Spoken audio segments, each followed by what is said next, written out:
Om Namo Bhagavate Vasudevaya. Om Namo Bhagavate Vasudevaya. Om Namo Bhagavate Vasudevaya. Om Namo Bhagavate Vasudevaya. Om Namo Bhagavate Vasudevaya. Om Namo Bhagavate Vasudevaya. So we are reading from Srimad Bhagavatam, Canto 1, Chapter 19, the appearance of Shukadeva Goswami. Namo Vishnupadaya Krishna Preshtaya Bhutale Srimate Bhakti Vikasa Swaminiti Namine. Namo Vishnupadaya Krishna Preshtaya Bhutale Srimate Bhakti Vedanta Swaminiti Namine. Namaste Saraswate Deve Gauravani Pracharine Nirvishesha Shunyavadi Paschatya Deshatarine. Jaya Sri Krishna Chaitanya Prabhu Nityananda Sri Advaita Gadadhara Sri Vasadi Gaura Bhakta Vrinda. Hare Krishna, Krishna Krishna, Hare Hare, Hare Rama, Rama Rama, Hare Hare. So, in the beginning, we discussed how the first canto, what was the main concepts in the first canto. If you just recollect, we had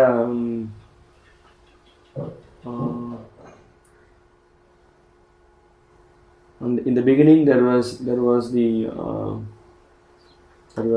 meeting of the rishis at the Naimisharanya, questioning Suta Goswami about what is the best thing that we have to do for his Kali Yuga.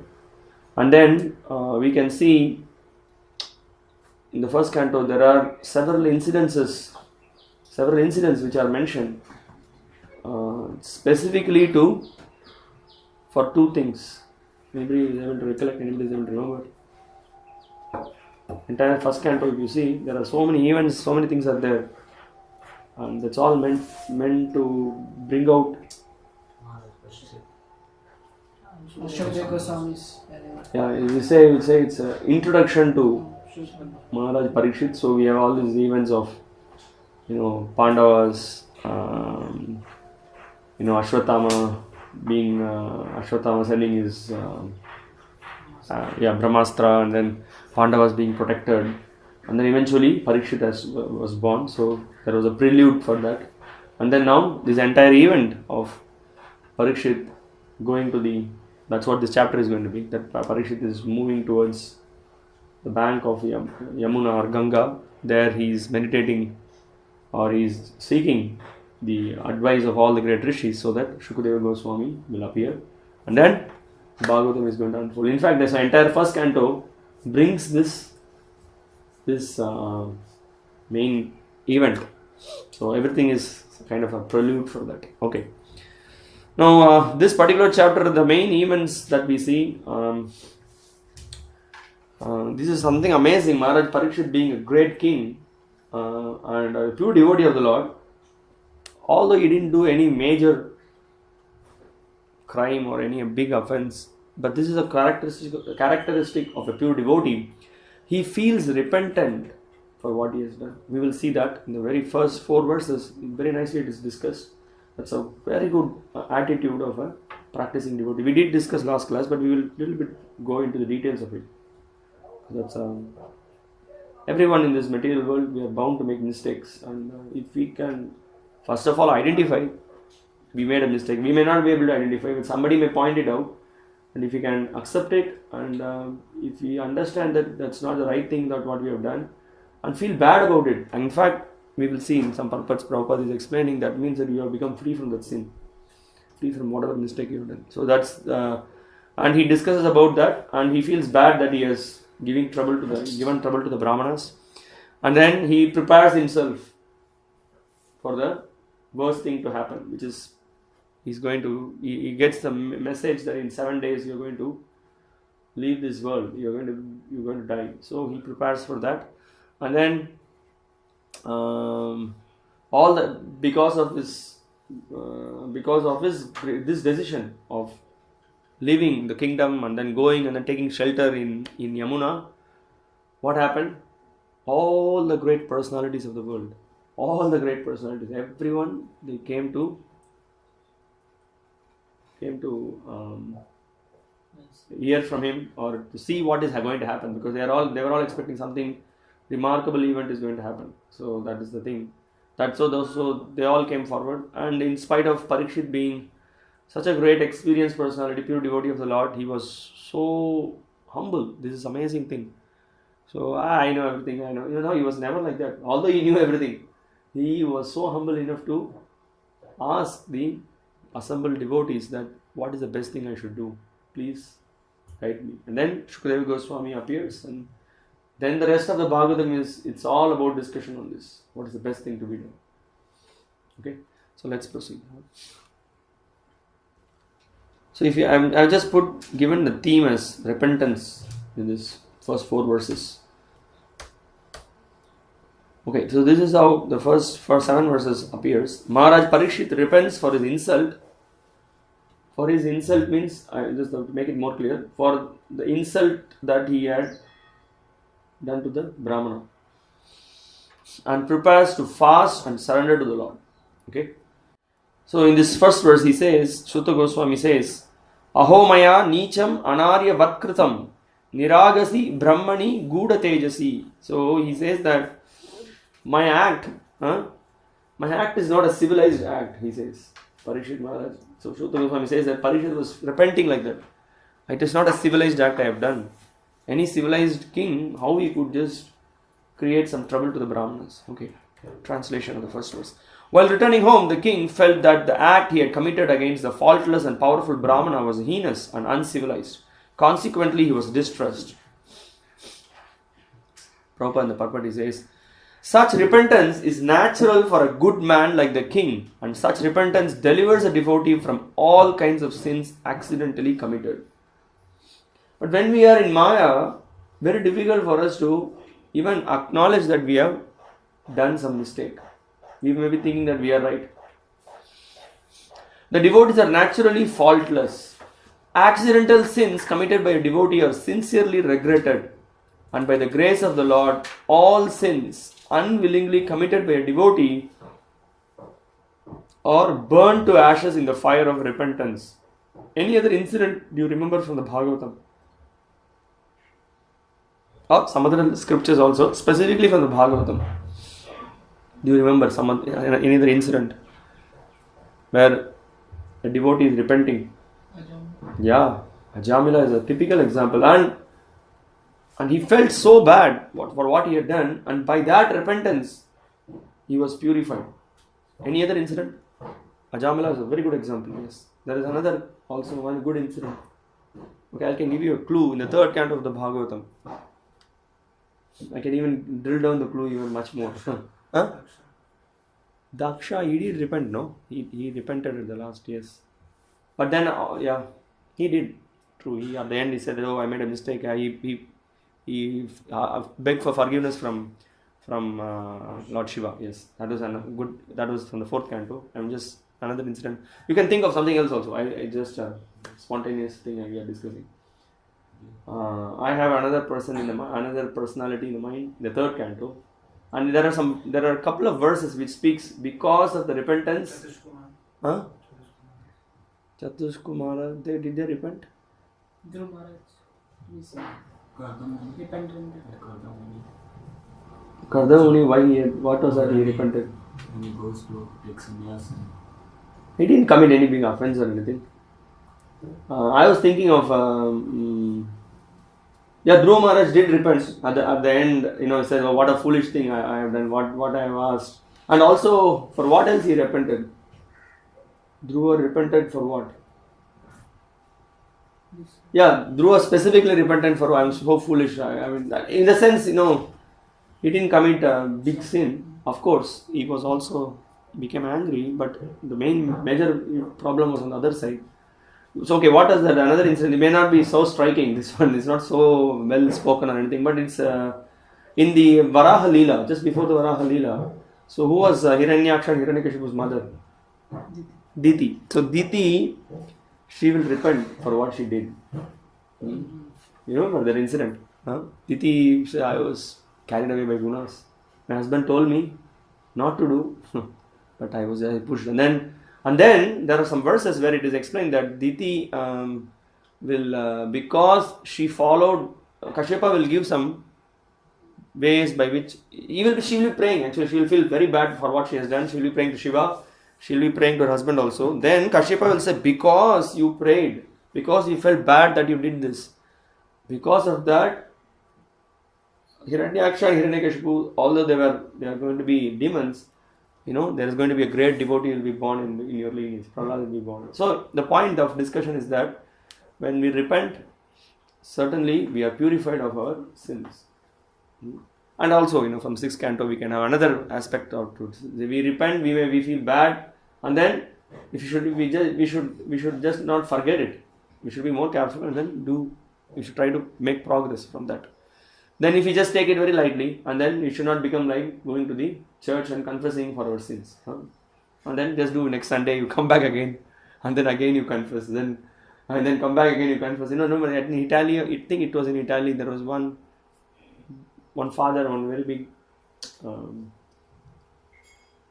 official archbishop or someone, when he just heard, one time he became very furious. He came out of the screen and said, come on, how many times you will come and then ask for same mistake, same drinking, same illicit sex, same thing, and again you are coming and asking me, and I have to rubber stamp. It's not proper. You got so wild.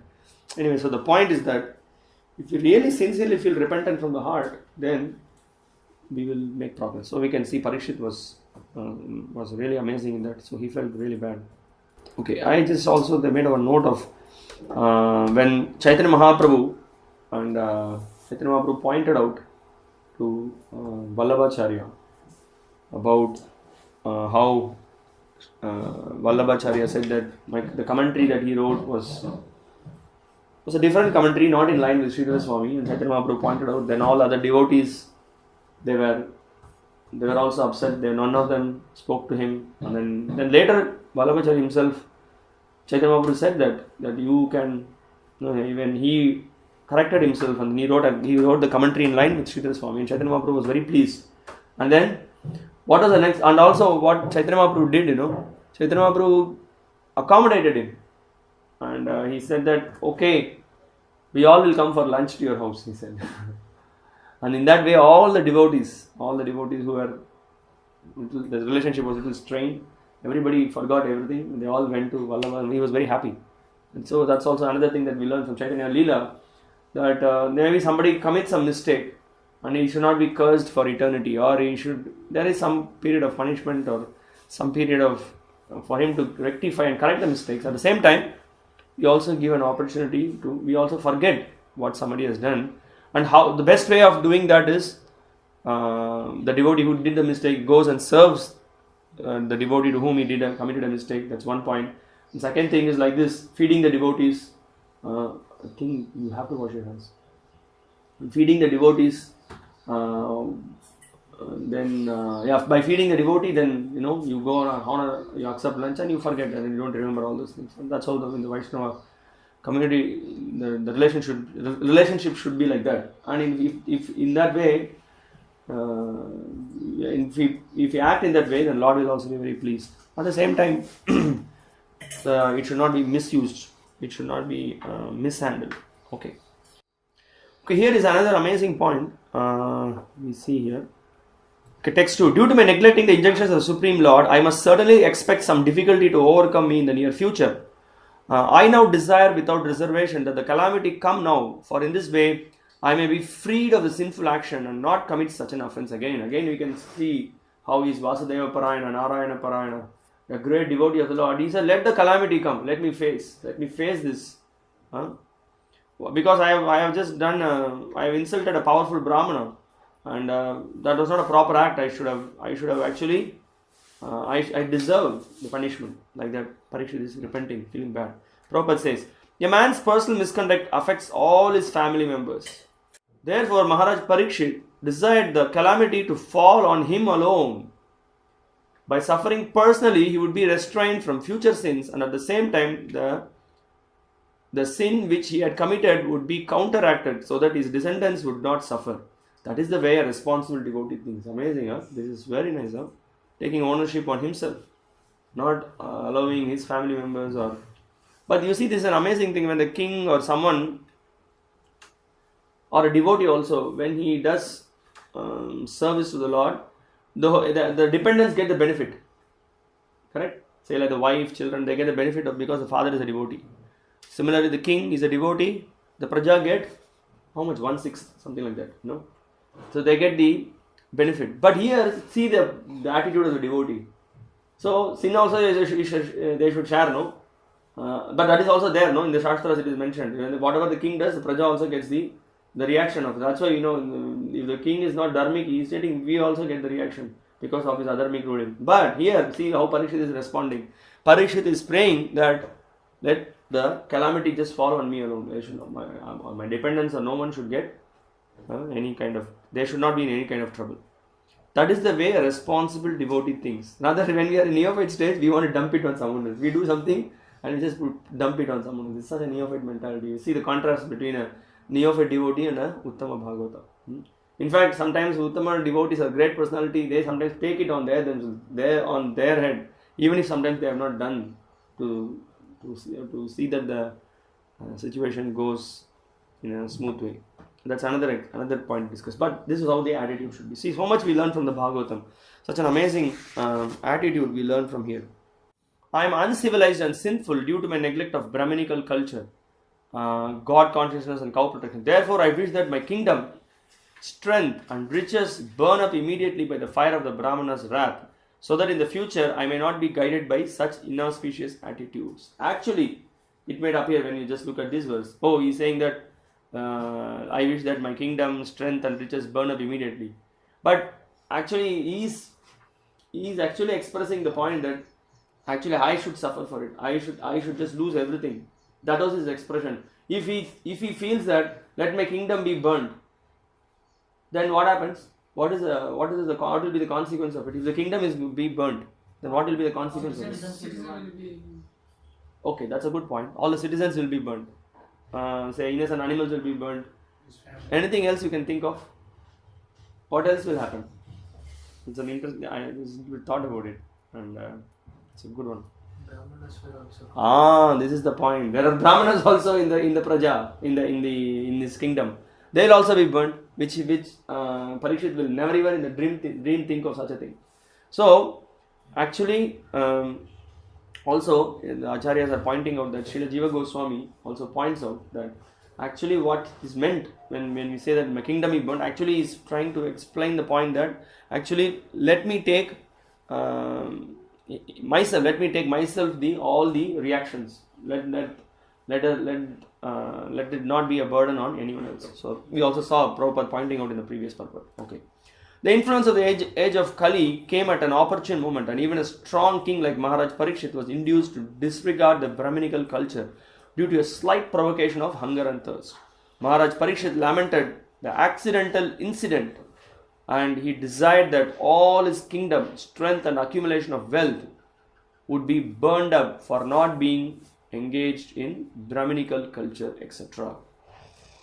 So this is very interesting point of Parikshit, that how he was so noble and so dharmic that he was. Is everything okay? He was so noble and so dharmic that he was ready to take responsibility on himself, and he was feeling bad that he was the cause of disrespect to the great Brahmana, and he took ownership on it. We can just imagine, if we just think of his position and the power that he had, he could have counteracted himself easily. He could have counteracted the curse. He could have even when we will see upcoming verses where he will be getting the news that sorry, nothing can be done. 7 days you have only got 7 days. You will get the message. How he was responding, when we see the way he responded, then we can see that he is a personality of great caliber, pure devotee of the Lord. Okay. So I just made some couple of examples that if you see Vritrasura, Dadichi, they were all not so much caring for the body. So they were very much interested for giving, for establishing dharma. They were ready to give up themselves. For example, when Dadichi was approached, he just gave the bones, so that he wanted to establish dharma. Okay. Okay, Prabhupada is saying, the state or home where wealth and strength are not engaged in the advancement of Brahmanical culture, God consciousness and cow protection is surely doomed by providence. If we want peace and prosperity in the world, we should take lessons from this verse. Every state and every home must endeavor to advance the cause of Brahmanical culture for self-purification, to advance the cause of God consciousness for self-realization, and to advance the cause of cow protection for getting sufficient milk, the best food, to continue a perfect civilization. So, this has been a consistent theme in the last 4 chapters, that the cows and the brahmanas should be protected. They should never be mistreated. If there is a mistreatment that happens for them, what is the consequence of it?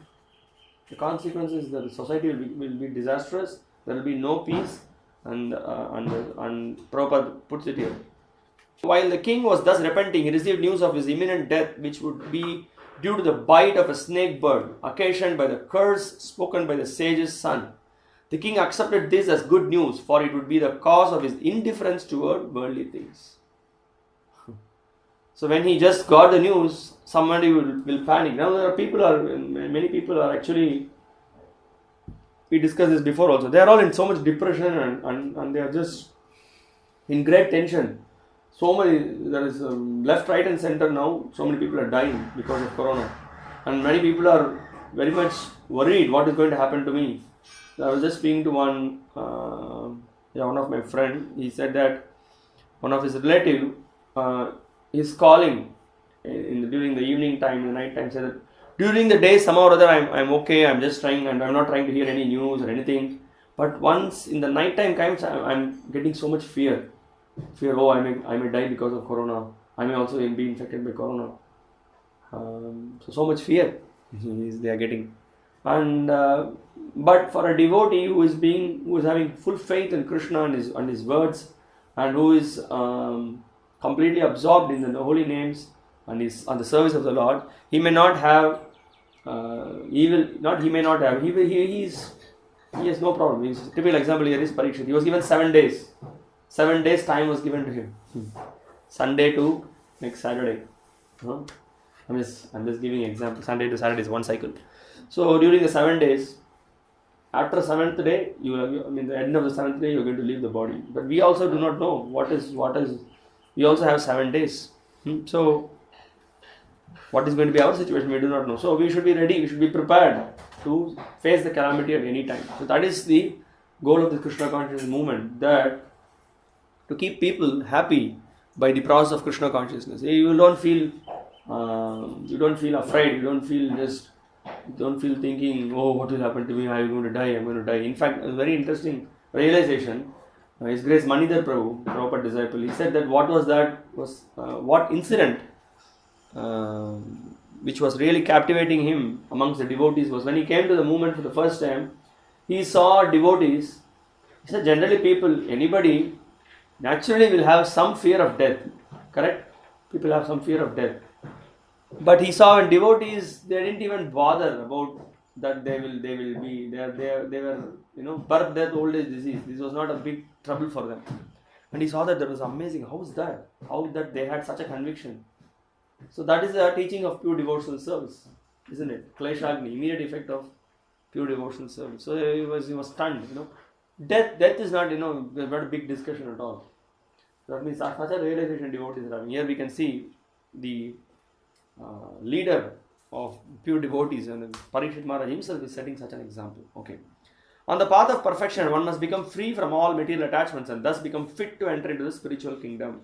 Therefore, those who are materially prosperous, those who are materially poverty stricken are better candidates than those who are materially prosperous. And we just heard yesterday, our devotee was explaining that one person was having so much riches. He had all the facilities, money, nothing could help him. He had to leave because of the infection and disease. It was very chronic. No medicine could cure.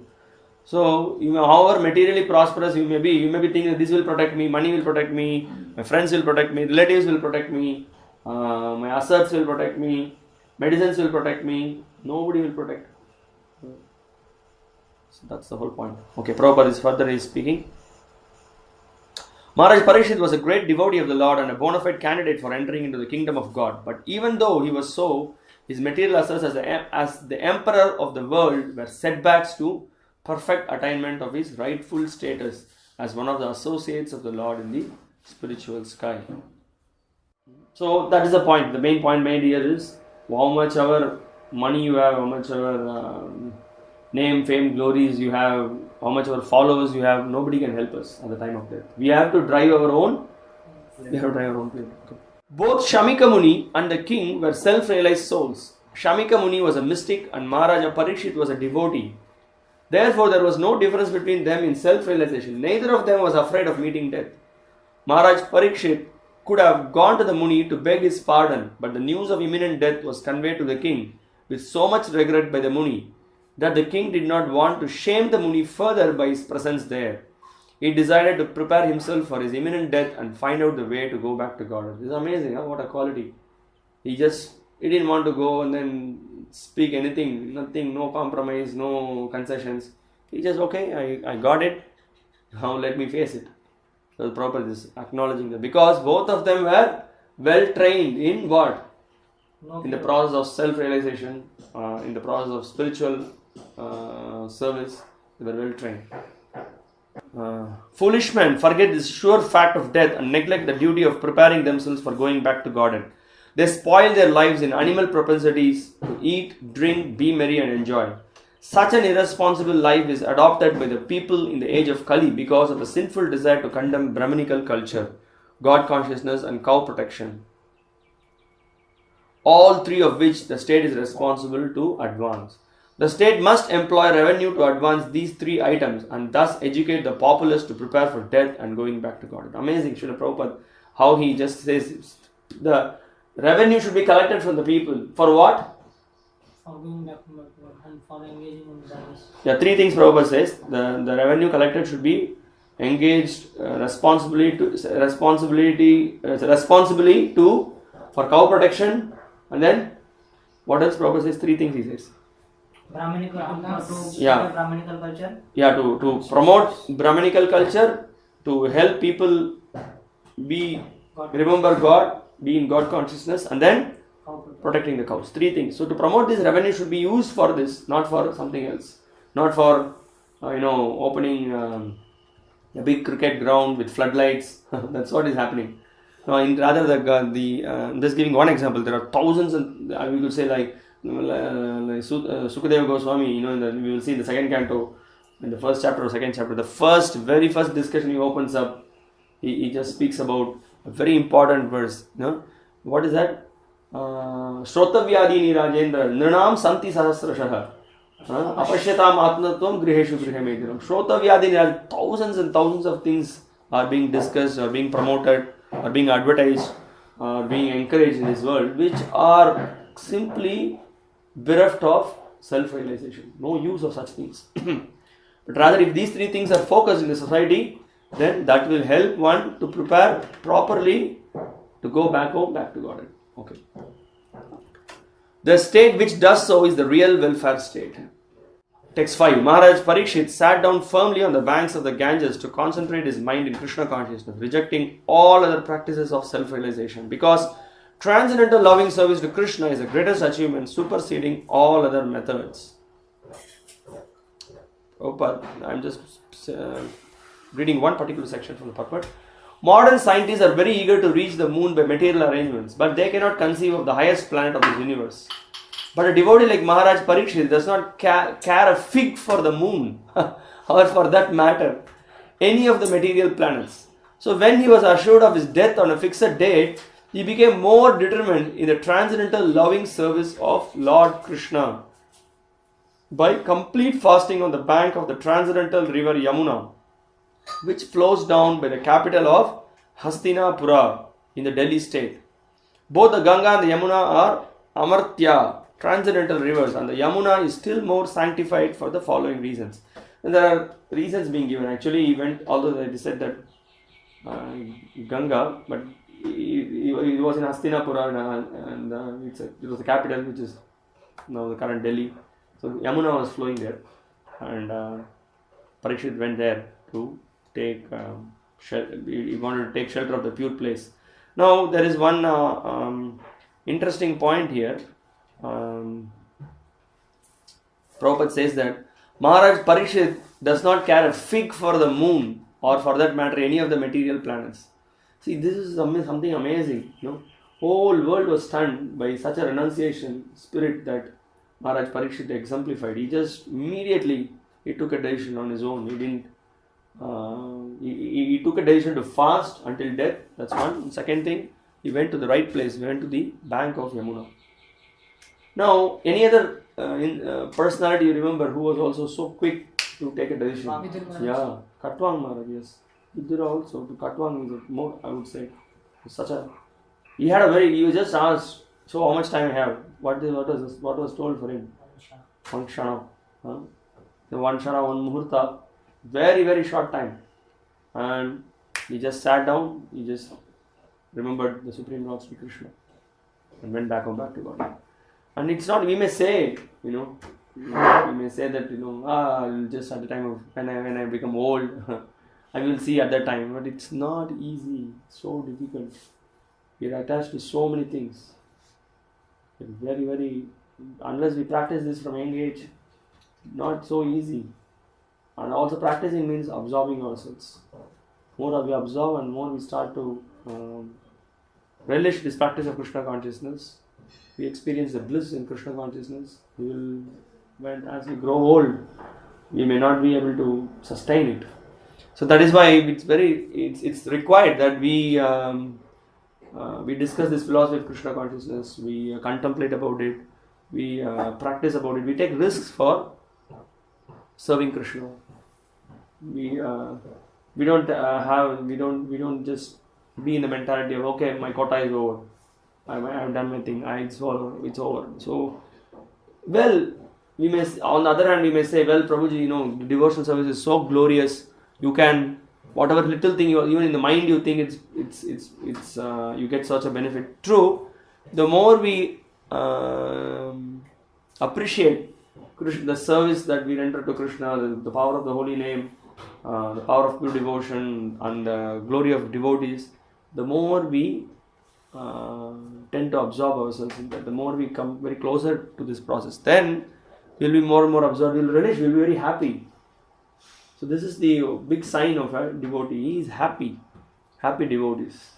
And happiness comes simply by pleasing Krishna. And when we are detaching ourselves from sense gratification, naturally we will be happy. So that's the whole point. Yavai lasachri tulasi vimishra krishnangri ren abhyadi kambu netri punati lokan ubayatra seshan kastam na seveta marishyamanaha. The river Ganga, by which the king sat to fast, carries the most auspicious water, which is mixed with the dust of the lotus feet of the Lord and tulasi leaves.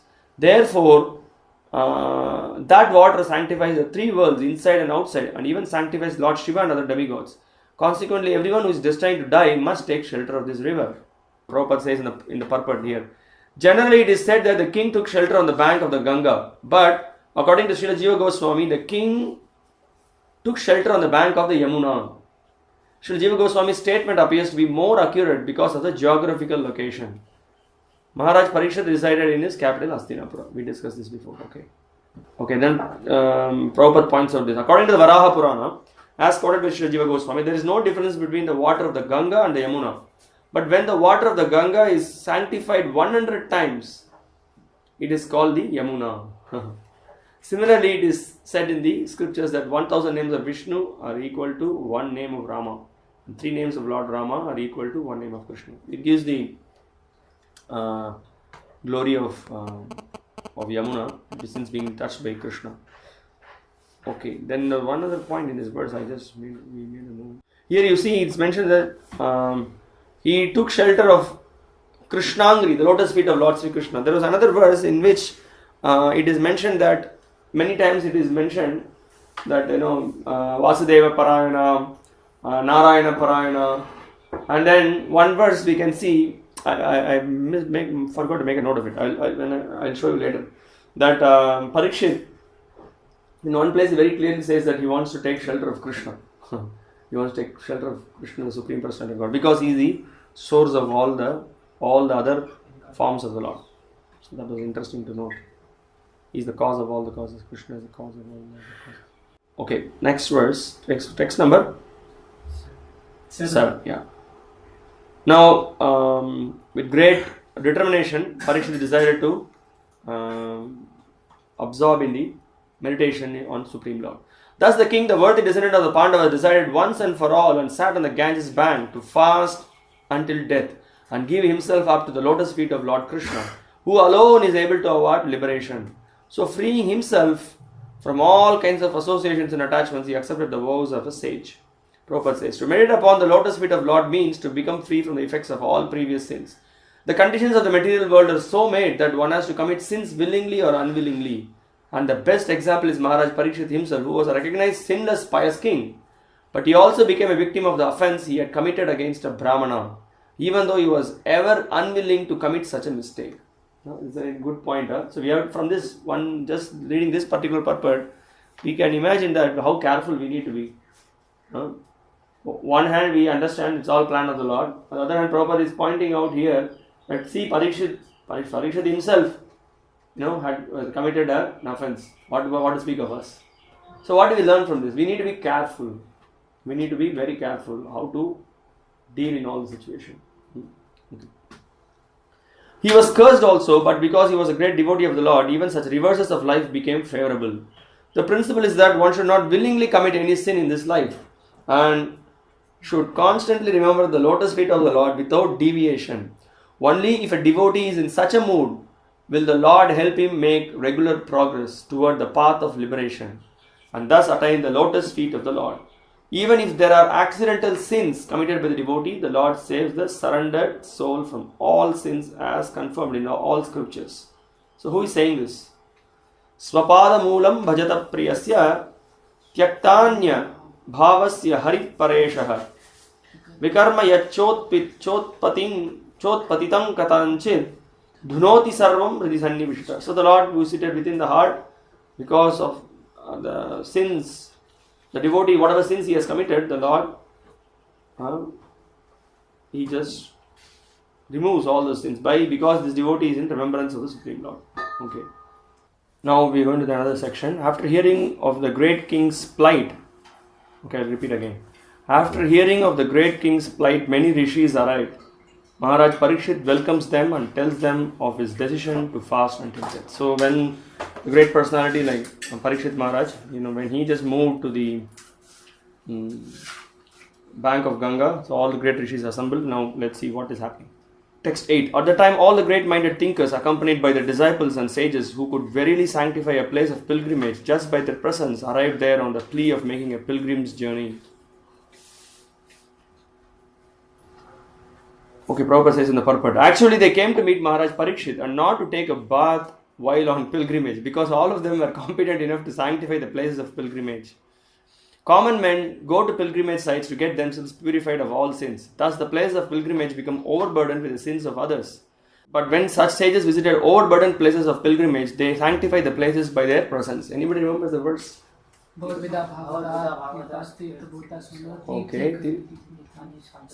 Okay, there is another verse I was thinking of in the first canto, second chapter. Second, Yadpada Samshaya Shruta Munaya Prasamahanaha Sadhyoradya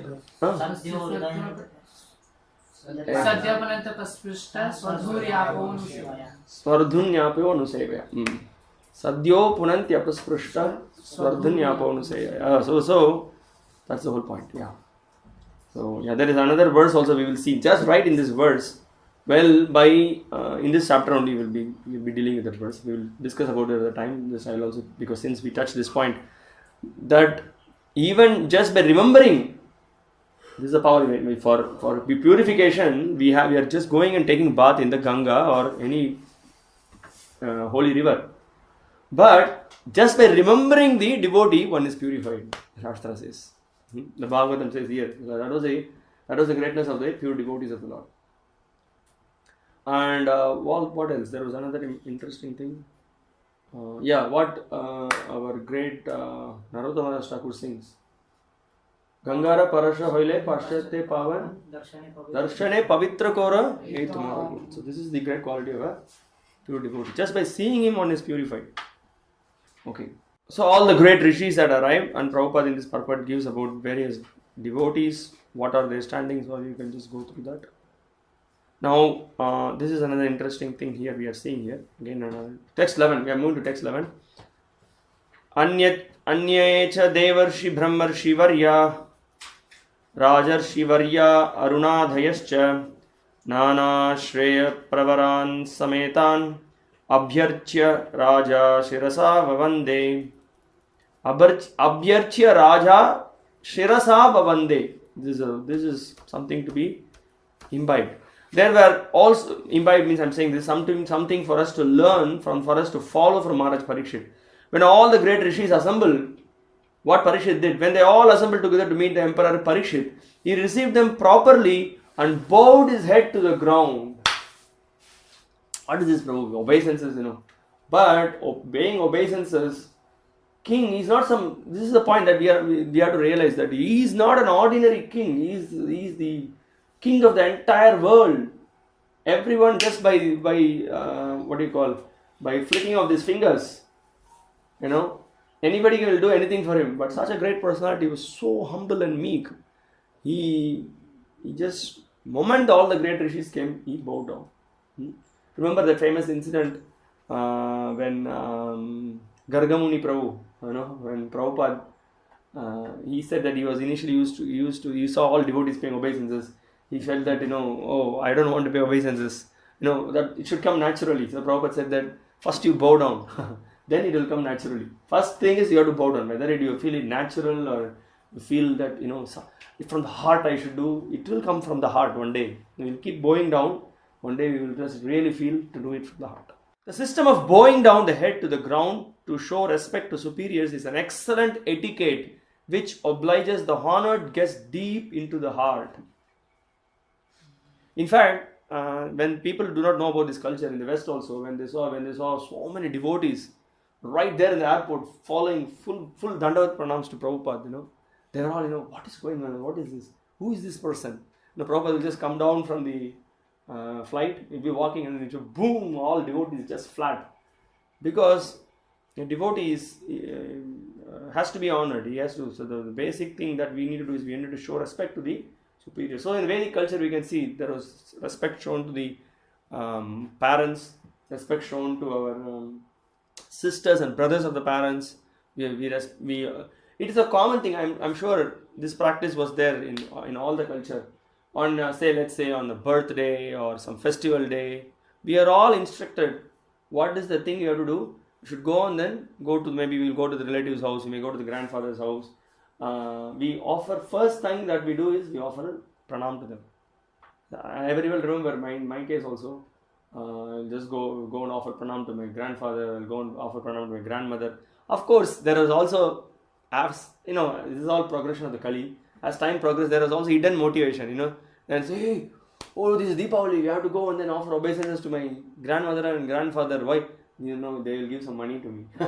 They will give some pocket money, Oh, beta, just bless him. Okay, keep this, And sometimes some boys, they have this. What are they? I completely forgot it. There used to be some piggy box or something they used to have, and they'll just, whatever money they get from here and there, they collect it and put it in there. Huh? Piggy bank, something like that, yes. So that's a funny thing, Anyway, that is not the motive of why we offer obeisances. We want the blessings of great devotees. Great devotees, we want blessings of seniors, Vaishnavas. But if we get their blessings, then we pray, I am so weak, I need your blessings, I need to purify my existence, I need to serve the Lord, I need to serve the Vaishnavas, I need proper intelligence, I need to be proper path of dharma. So please, always we should be seeking the blessings. So that's a very, this is what we learn from all these great personalities. We can see Parikshit here. So also we should think, whatever, today we are young, very young, and then, we can sometimes, in Gurukul we offer pranam, and then once we grow, we become 25-30 years, and now I become advanced devotee. And apparently you may be so talented, you may be extremely talented, you may be very much skilled, in so many things. We may become a Sanskrit Pandit, we may be very wonderfully, we may be doing deity worship, we may lead Kirtan very nicely, we may play instruments very wonderfully, but we should always be subservient to our superiors, because this knowledge, everything we just got from them. That we should always remember. Even the first grade offender is excused simply by this process. Which process? By bowing down. And Maharaj Parikshit, although honored by all the rishis and kings, welcomed all the big men with that humble etiquette in order to be excused from any offences.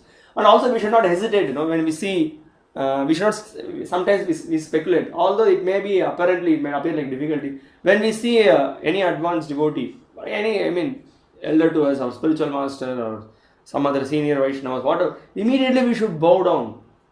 So we are seeing them coming up from them, then, sometimes the idea comes, maybe it sounds rational, but forget this rational, throw it on the side. Prabhu must be very tired, how I can offer obeisance. If I offer obeisance, he will offer obeisance, so I will not offer obeisances. I tell you, no problem, we just offer obeisances, whether it is good or not. Of course, sometimes it's good, like one devotee is coming, 7 or 8 of them, and there one person is offering obeisance, another person, better do it together, than offer obeisances. But we should immediately bow down. That's the whole principle. That is how we respect the devotee. Okay. Sukopa vishteshvatateshu bhuyah krita pranama swachikirshitam yat vignapayam asa vivikta cheta upastito gre vigrihita panihi abhigrihita anugrihitosmi abgrihita means with folded hands, right? Humbly with folded hands. Okay. After all the rishis and others had seated themselves comfortably, the king, humbly standing before them with folded hands, told them of his decision to fast until death. See what Prabhupada says in the purport. Any important decision, however firmly fixed, should be confirmed by some authority. That makes the matter perfect. This means that the monarchs who ruled the earth in those days were not irresponsible dictators. They scrupulously followed the authoritative decisions of the saints and sages in terms of Vedic injunction. Maharaj Parikshit, as a perfect king, followed the principles by consulting the authorities even up to the last days of his life. See, that is why we are discussing about these themes. You may be very intelligent, very smart, good, always very good for you to discuss with other experienced people. That's why, you see, we spoke about the cooperation between Kshatriyas and the Brahmanas. Kshatriyas should always consult the Brahmanas before taking any major decisions, because they are well experienced in the Shastras, and also they know what will be the future, what will be good, what will not be good. And also you may be very well experienced also, but it's still very good to consult your authorities, discuss with other experienced people, hear the various views of different personalities, and see always we should think what will be the best thing to be done in this particular moment. What will be the best thing for a person? That's why you can see the devotees are more advanced. They will always see what would be the best beneficial thing we can do for this devotee. It may, we may do something motivated. Okay, I need some benefit. Now, for that I may ask somebody to do something. That is one angle of vision. Another angle is now I may take this particular service from him. I may engage him like this. But what would really benefit this person? Okay, should I see my benefit, or should I see this person's benefit by which he can progress in Krishna consciousness? So that's why the spiritual masters, advanced devotees, they see what will really be beneficial for him. Sometimes because of a neophyte mentality, we will not be able to understand. We may think that, if I do that, that would be the best. But that may not be the best. So, that may not be the best, but because of our limited vision, we will not be able to see that. And also because of our limited vision, we may think that I can take decision on my own. I know in this situation what is the best thing to be done. But another devotee will have a completely different perspective, which may be very apt on that particular situation. So that's why we consult. That's why we have this protective system. Hari, Guru, Vaishnavas. Guru, Sadhu, Shastra. Always we should be in line with this. Guru, Sadhu and Shastra. Is it clear? So that is a very safe path. So we can see now how Parikshit, 3-4 verses, we'll see how Parikshit is very humbly putting forth questions and getting response. The fortunate king said, "Indeed, we are the most grateful of all the kings, for we have been trained to get favors from the great souls. Generally, you, sages, consider royalty as refused to be rejected and left in a distant place. According to religious principles, one must leave stool, urine, wash, water, etc. at a long distance. Attached bathrooms, urinals, etc. may be very convenient amenities of modern civilization, but they are ordered to be situated at a distance from residential quarters." That very example is cited herein in relation to the kingly order for those who are progressively marching back home, back to Godhead. Lord Sri Chaitanya Mahaprabhu said that to be in intimate touch with dollars and cents men or the kingly order is worse than suicide for one who desires to go back to Godhead. Are you getting why this analogy is given here? Are you getting the point? Yes. Why this analogy is given about attached bathrooms, urinals? Because as Maharaj Parikshit told here that Maharaj Parikshit told that I am repeating. Yes, because you are not audible. You have to speak little loud. as Maharaj Parikshit told here that sometimes rishis they think that they say that this royalty and all this attachment is refuse and then they throw away. So like that only, this is like bathroom and toilet, just material attachment. Yeah. Okay. That's the point. You see, the traditional system, even now you can. I'm just saying in Tamil Nadu, you go to in a village or traditional houses, you can see that the toilet is built so much behind somewhere. Of course, when they say traditional, there were no toilets. They used to go to the field.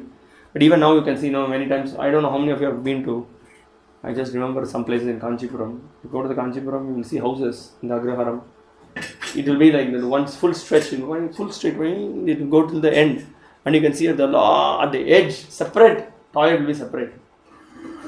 Nowadays, there's a different story in all modern houses. Everything is together. But the point is that that is how the sadhus were so careful not to associate with the, as Prabhupada says, pounds and shillings man. Different places Prabhupada says different things. Pounds and shillings man who is dealing with money. Here what he says? Dollars and cents. Dollars and cents. Pounds and shillings is British. Dollars and cents are American. So the point here is how how a sadhu deals with the king. We can see Chaitanya Mahaprabhu was also really very strict. He knew Prataparudra was a great personality, but to set example to the entire world, he never wanted to come and take association of kings because he feel that it is detrimental. They are dealing with money, women, so my life will be ruined. Our life, we are in danger. We don't want to become contaminated. So in this particular situation, why all the great rishis came here? Because Parikshit was not such a kind of a king. He's not a pound and shillings man. He is an exceptional pure devotee of the Lord. So everybody came rushing to associate with him. One other point that I was just thinking when we were just discussing this for Parikshit's exemplary qualities. See, Parikshit Maharaj, he just when the moment the sentence was given to him that 7 days only you have, he immediately left the scene. Who can do it? No, there is an example that we can see that the different actors in some drama or some skit, they take some role. Okay, they take some role and then they engage in that role. And after that role is over, they all will be so eager to just go back to their friends, their family, meet them, and like that. Similarly, here you can see Parikshit Maharaj was, he knew that, the Lord has got a plan. There are two levels of looking at it. One is, he has to detach from this material world, and for that there is the Lord is making an arrangement so that he can detach and then he can take association of Shukadeva Goswami. And then another level is Shukadeva Goswami has to speak the Bhagavatam, and that has to come out. And also another reason is the Lord also wants to take his pure devotee back with him. Correct? He wants to see that he wants the association of his devotee, so he wants to take back. So various levels of looking at it. Okay. Maharaj Parikshit also could understand that the great sages who assembled there were all kind to his forefathers, the Pandavas, because of their devotional service to the Lord. He therefore felt grateful to the sages for being present there at the last stage of his life, and he felt that it was all due to the greatness of his late forefathers or grandfathers. He felt proud, therefore, that he happened to be the descendant of such great devotees. I see how he took. Why they are coming? Not because of me. Because my great forefathers and all, they are all great personalities. So I did such an act. What I did, I just, threw a snake on a Brahmana and I created so much trouble. But they were all so compassionate and merciful. They want to give association to me because of my great lineage. They were all very compassionate. So this is amazing, no? How a pure devotee looks at various things. This you can see from the eyes of a sense enjoyer and eyes of a renouncer. Two contrasting examples we see here. Brilliant. See, whether we are able to follow these things or not, this another thing. The amazing thing that we can see the quality of personality what the Bhagavatam is describing. What we can't even in the outside world you can't imagine of these kind of personalities. What a personality! You can just think. I was just thinking of Ambarish Maharaj. Right, this Durvasa Muni wants to kill you with a demon, and you are thinking of his welfare. He's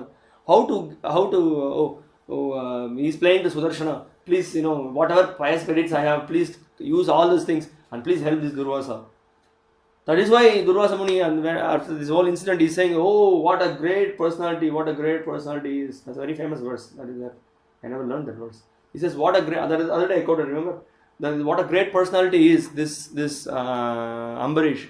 Just I thought of his, I was envious of him. I was thinking to kill him, but he was thinking about my welfare, and he was even ready to continue his fast until I came to again. I gave permission to honor.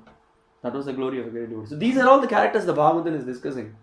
And so anybody who comes in the touch of Srimad Bhagavatam, hear about the glories of the devotee, definitely it will have impact in their lives. So that's why we want to profusely distribute this Bhagavatam message. That is the only hope in this dark age of Kali, right? So now he says, he felt proud therefore that he happened to be the descendant of such great devotees. Such pride in being related to the devotees of the Lord is certainly not equal to the puffed up sense of vanity for material prosperity. Nice point, Prabhupada. First is reality, whereas the other is false and vain. You understand what he's saying? The first is reality, whereas the other is false and vain. So what is the reality here? Yes, he was proud, but proud of what? Proud of his realistic situation where he is in the lineage of great personalities. And that false pride that is coming out of, one's position, one's ruling power, one's skills, that's false pride, as I said. It's false, it's vain, it's useless. The Supreme Personality of Godhead, the controller of both the transcendental and mundane worlds, has graciously overtaken me in the form of a Brahmana's curse. Due to my being too much attached to family life, the Lord, in order to save me, has appeared before me in such a way that only out of fear I will detach myself from the world. We spoke about it. This is amazing, no? This is Asita. You see his humility. See, now we can just think of ourselves. We are in some situation. Something has happened. What we will do? Why this happened? We will give at least 10 reasons. Because of him, because of that, because of this situation, because of this, because of that. But now he is looking at the situation, and every single thing he is picking up. He is saying that because of the lineage of my family members, because of I am attached to my possessions, the Lord is so merciful. He came forward as a Brahmana and gave me this mercy. What else he says? So that I can get out of fear. Yeah, and because I have fear because I am attached, he says. He has no fear.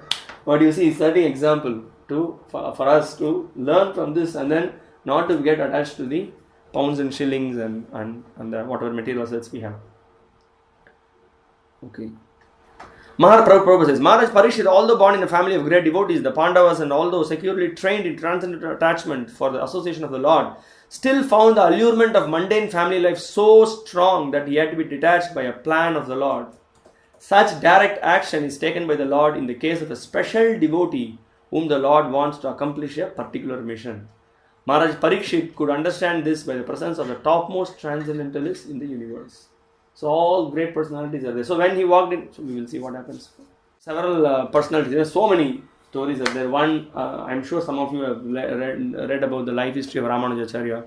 There was the Guru of Ramanujacharya, is Yamunacharya. So right from young age, he was very dharmic and he was following all the principles very nicely. And as he became a king, as time progressed, he because of the power and then the position, he'll forget Like that, he was a devotee of the Lord. So many things he knew, he will forget. So, the grandfather of Yamunacharya, to somehow or other revive, to bring Yamunacharya to senses, and to bring him to back to devotional service. So, what he will do is, he will send one Brahmana, one servant. It's a big story, I'm not going to say all those things. So, he will send him, somehow or other, make him to remember the whatever that he had learned when he was young. So, he will come, very difficult to approach because a big king, not possible to approach him so easily. Always, every day in this ministry, there will be so many rich people, so many great big guests, and everyone will lined up to meet him. So, he will take a different path. He will go to the kitchen, like assisting a cook, want to give something for the king, for some vaidya, some medicine. So, he will make some shark, and then he will be just every day feeding the king. And the king will be very impressed. Oh, who is making such a nice shark? I want to meet him, like that he will say. And then he will have a one-to-one meeting with him. And then while they were conversing, he will just, at one point of, because he's a devotee, just apparently it is covered. He will just speak some verses from the Bhagavad Gita. And then, Yamunacharya just reminds, what am I doing? Who am I? What is happening in my life? He will remember, and then he will be dragged to, then it's a big story. Then he will go to Srirangam, and then so many amazing things happens. So that's an interesting thing. Then because this verse is speaking about the attachment to the material world. Okay. I just made another point also. Note that you see, sometimes we see we are attached. Okay, we are very much attached in this material world. And someone comes and then gives us real good advice how to handle the situation. Or sometimes we see, sometimes we are inspired. Come on, what are you doing? You are working in big corporate. No, see, we have a great mission to do. So many people are struggling. You are all from India. You are, Bharata Bhumite Haila Manisha Janma Jar, Janma Sarthake, Kare Paraupakar. You engage in Paraupakar. How long you will be doing all these materialistic activities? Come on, take up this mission of Krishna consciousness. Either you are a family man, or you want to join the ashram, it's a different thing, but engage in Krishna's service. But we are very much attached, very difficult. When somebody gives such kind of advice, sometimes we feel, but I have my position, I have my name in the society, I have, I have my own assets, not easy to give it up. So it may appear a little painful, but somehow or other, if we just take one step ahead, push and correct ourselves, and then take a step to give up something, and so giving up something, you make actually a progress in Krishna consciousness. Giving up for whom? For Krishna. So there was one devotee was explaining about one nice analogy he gave. He said that, see the child, what the mother does in the morning, morning or whenever, say 11 o'clock, whatever, he gives a bath to the child. When the child is taken to the bathroom or in the bathtub, mother holds it, and then what it does first, immediately kicks, cries, so much noise, so much sound. But mother, she holds her carefully and then bathes her, and then all the dirts are removed, and then she dresses her or him or whatever. Then sometimes they they put little powder and other things. They put, what do you call that, kajal. They put, keep, and then he laughs, and then he comes out very bright, looks very nice, he laughs, and the others also, and then he's nice. But that initial little bit of trimming, she has to bathe him and everything, and he's very rebellious. So similarly, we are very rebellious, okay, now follow the 4 principles of Krishna consciousness, give up this, give up that. Oh no, this, I want this, I like this, please, hold on. You do all these things, it's very good for you. And then when we just take up, many times we see devotees, after they tell their experience, I was working here, I was working there, and then slowly he came in touch with the association of devotees, he was just coming for the program.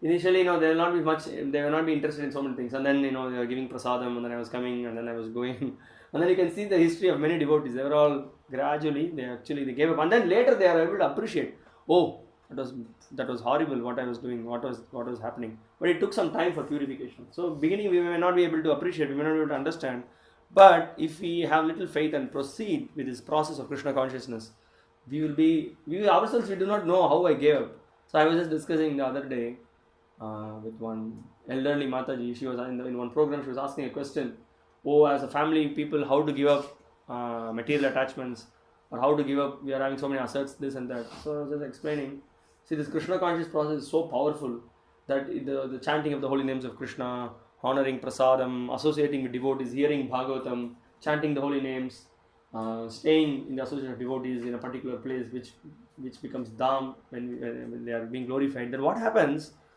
Without our knowledge, we start to give up lower things. So I just gave example of myself in my own life that I was previously so much attached to watching so many different kinds of matches, cricket matches and all those things. Like early in the morning we wake up 2:30 and the matches happen in New Zealand and Australia. Okay, it's a completely different time zone. So Mangalarti we wake up at 3-4 o'clock, but this Australia, New Zealand, I used to wake up at 2 o'clock, wash my face and put vibhuti and then come and then sit right. A very proper student, 1992 I'm saying, come and sit in front of the TV channel and then watch the match. But at least after some years of practice of Krishna consciousness, at least I am not now voluntarily going and then watching the cricket matches or watching reading what is happening, what is there in the news, what is the latest, I do not know much about T20 also, what is happening now. Not that I am just saying that I am great. The power of Krishna consciousness is like this, that at least on a very gross level you leave so many things, and as we take up Krishna consciousness more seriously, many subtle things without our knowledge we will forget. Without our knowledge. And then when we are purified sufficiently by Krishna Katha and Krishna Nama, even when we are put in a situation of agitation, we will not be agitated. Yeah, and he is called as what? Who is such a person called as? Dhira. Any other name? Chitta Pragya. Yes, correct. I am expecting something which we have read, which we have heard. In spite of being agitated, one is not agitated. Who is that such a person called as? It's very common. Being in the Sampradaya, if you miss it, Narottama, okay, you are great among the Naras, okay. Come on, main thing you are missing. How? Uttamadhikari, true. Vaishnava. Huh? Vaishnava. In spite of your senses being agitated, you are not agitated. You are Dhira, as you said. Who is he called as? Huh? Shanta. All the words in Sanskrit, everything you are able to say except Goswami. Huh? It's called Goswami. Wow, it's such an important. We have so many Goswamis in our. Shat Goswamis are there, and so many others are named as Goswamis. So one interesting definition I saw about the Goswamis was that in Nectar of Instruction Prabhupada writes that in spite of being agitated, in spite of being in a situation of agitation, they are not agitated. So let's not experiment that. We are not in that level. That's why we have do's and don'ts, things to avoid and things not to avoid. But definitely, more we are Krishna conscious, we will be able to renounce things, we will be able to make progress and like that. Okay. Oh Brahmanas, just accept me as a completely surrendered soul and let Mother Ganga, the representative of the Lord, also accept me in that way. For I have already taken the lotus feet of the Lord into my heart. Let the snake bird or whatever magical thing the Brahmana created bite me at once. I only desire that you will continue seeing the deeds of Lord Vishnu. Vishnu Gataha. That word is important. So that's an amazing thing that he's fully aware that I just want to hear about the deeds of Vishnu. As soon as one is given up completely unto the lotus feet of the Supreme Lord, he is not at all afraid of death. The atmosphere created by the presence of great devotees of the Lord on the bank of the Ganges and Maharaj Parikshit's complete acceptance of the Lord's lotus feet a sufficient guarantee to the king for going back to Godhead. Oh, this is an interesting verse I just wanted to share with you. Dhruva Maharaj in his prayers he offers.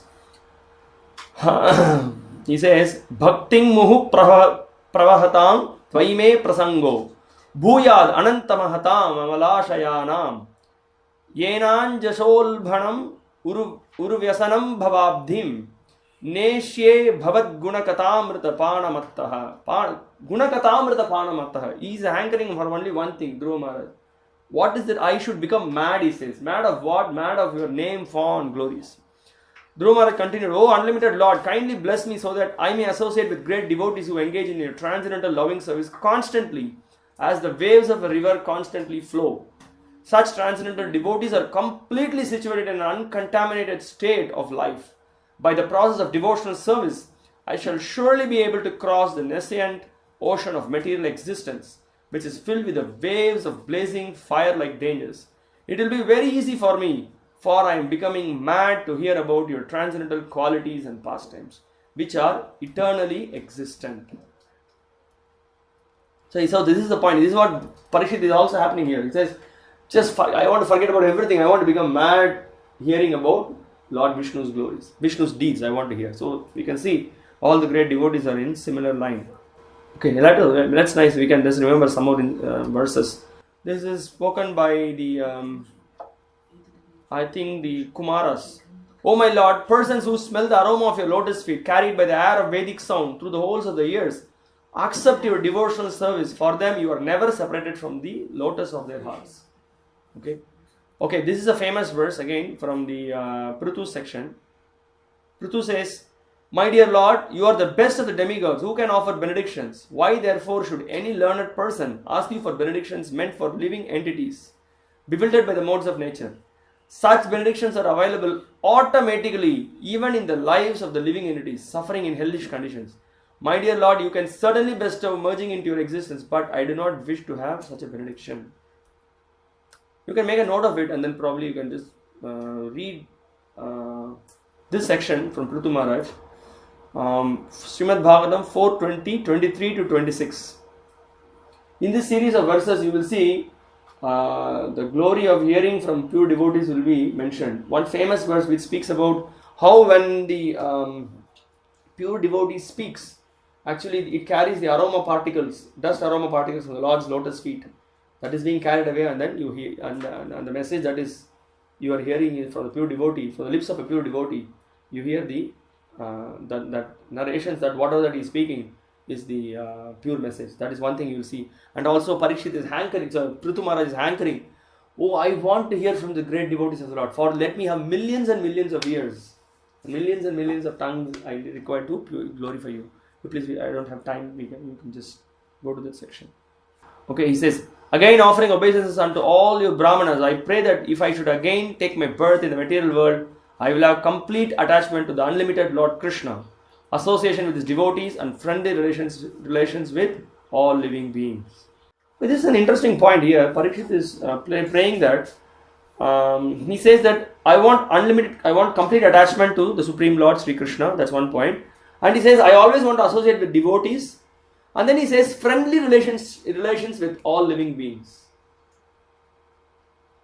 This is very interesting, huh? Why like that? Because in that platform, when you are so advanced, you see everyone as part and parcel of Krishna. If you remember, anybody remembers the verse number 435? Tasvidi Pranipatena Pariprashana Seva, the next verse after that. I also don't remember the verse, but I know the translation of it. In that, yes. No, Vidya Vinaya Sampane. Vidya Vinaya Sampane is 5th chapter of Bhagavad Gita. Wake up. This verse says that you will get, your illusion is destroyed and you will be seeing everyone equally. Yeah, this Yajñatva na punarmoham evam yasyasi pandava ena bhutan naseshani drakshyas atman yatomai. So Krishna says, having obtained real knowledge from the self-realized soul, you will never fall again into such illusion. Remember, Haripatma always often used to quote this. For by this knowledge, you will see that all living beings are part of the Supreme, or in other words, that they are mine. So this is a vision of Uttama Adhikari. That's how he sees. Everyone has part and parcel of it. Same thing with Parikshit, you can see here. We want to have friendly relationships with all the living beings. See, that's why when more devotee gets advanced and advanced and advanced, then you can see he develops this nature of compassion. Are you able to understand the point that I'm saying? You'll be able to develop this compassion. So one is, of course, when one is in a preaching stage, he has to discriminate. He has to see if there are any problems. If someone is envious, someone is, is a miscreant. You have to deal with all those things. But then one becomes more and more advanced. Of course, we see Srila Prabhupada was in the Uttama Adhikari level. He came down for preaching to everyone. But then you can see there are Bhajananandis, Goshtyanandis, and all great personalities. They're always thinking of just how to show compassion. Just even if somebody does something, they forgive. There's great compassion there. So because they are on that platform, a very elevated platform. Okay. A devotee of the Lord is no one's enemy. Although there may be many enemies of a devotee of the Lord does not like to associate with non-devotees. Although he has no enmity with them, he desires association with the devotees of the Lord. This is perfectly natural because birds of the same feather mix together. And the most important function of a devotee is to have complete attachment for Lord Sri Krishna, the Father of all living beings. A pure devotee always, he wants to be friendly, but many times people misunderstand a pure devotee. He never thinks of any harm to anyone, but they always think of, because of envy, they don't see him with proper vision. So many examples are there in Shastras, right? Even from Mahabharata we can see Yudhishthira was always thinking the welfare of all the people. You remember that incident when Dhritarashtra was Vidura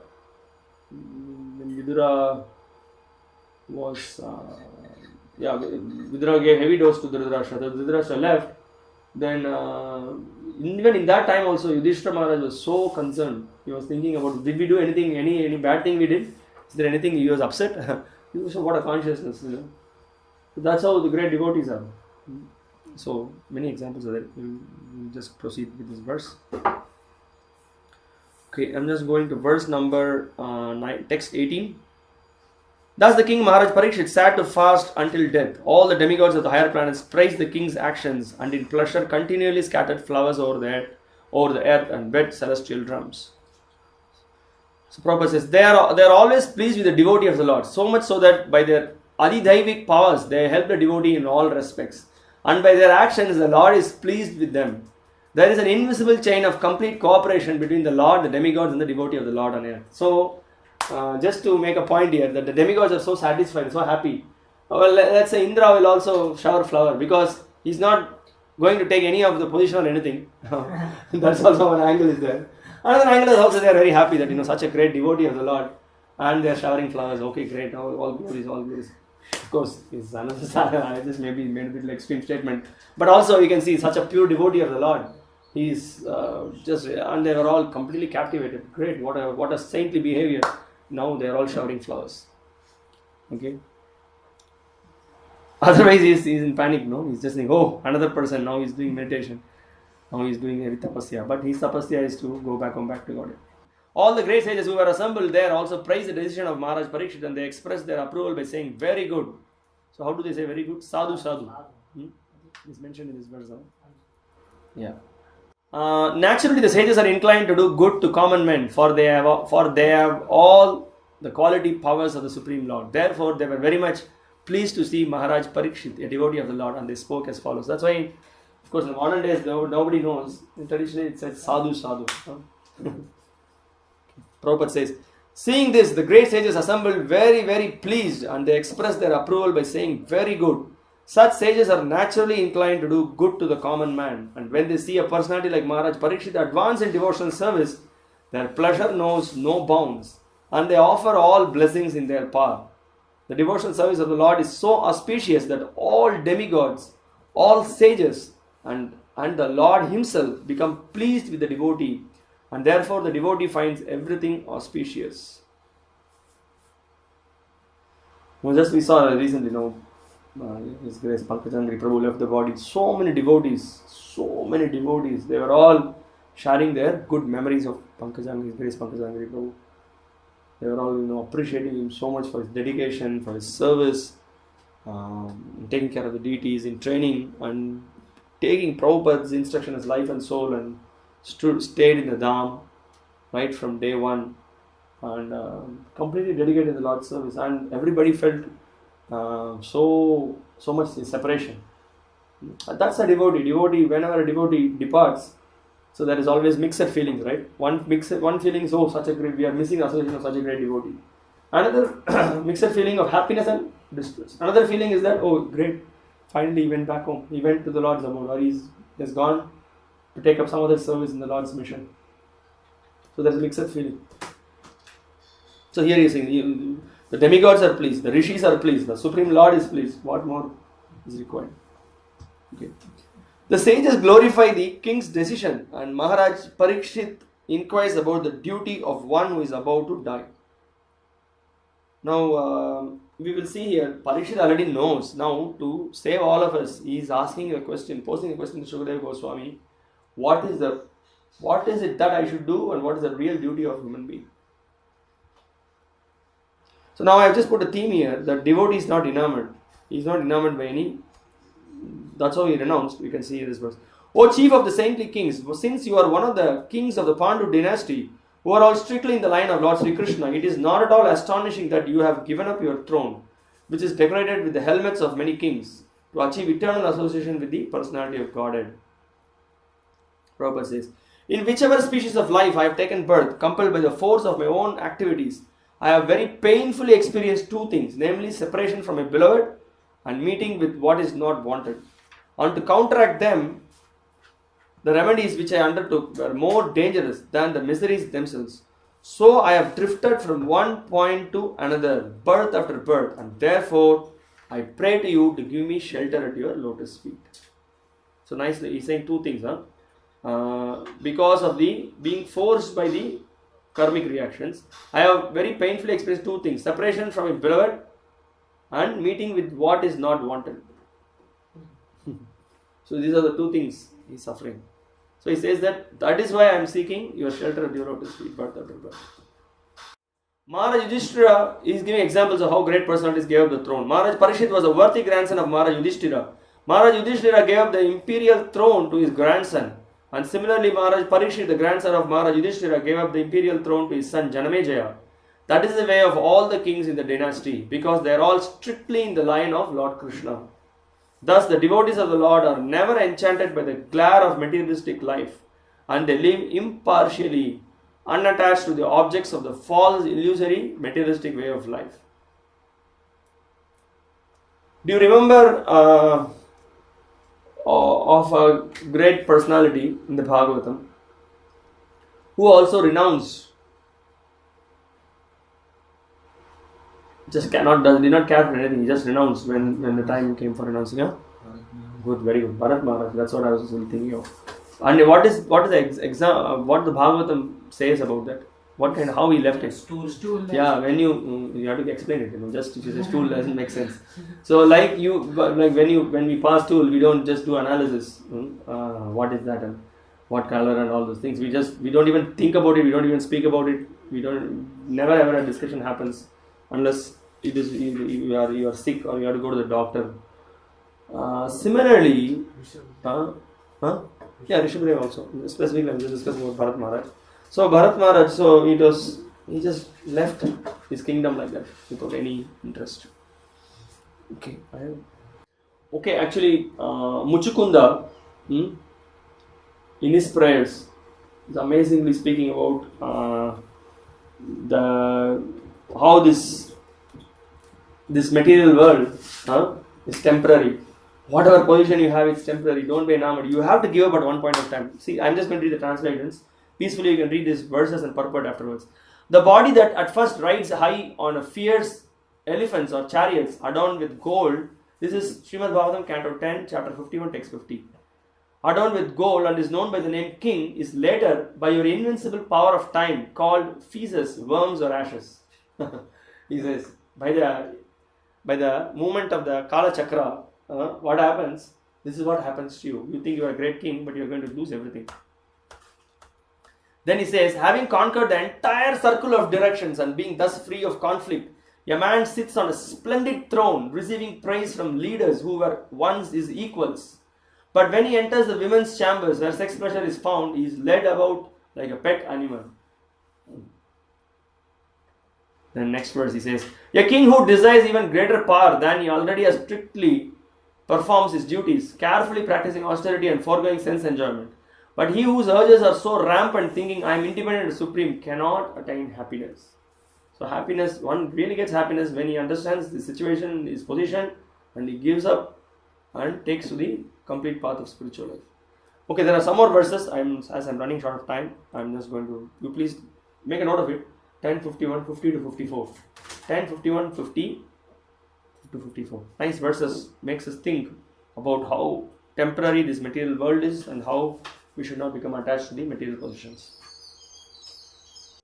Okay, in that same theme, Parikshit Maharaj leaving this world, There is, here it is said, we shall all wait here until the foremost devotee of the Lord, Maharaj Parikshit, returns to the supreme planet, which is completely free from all mundane contamination and all kinds of lamentation.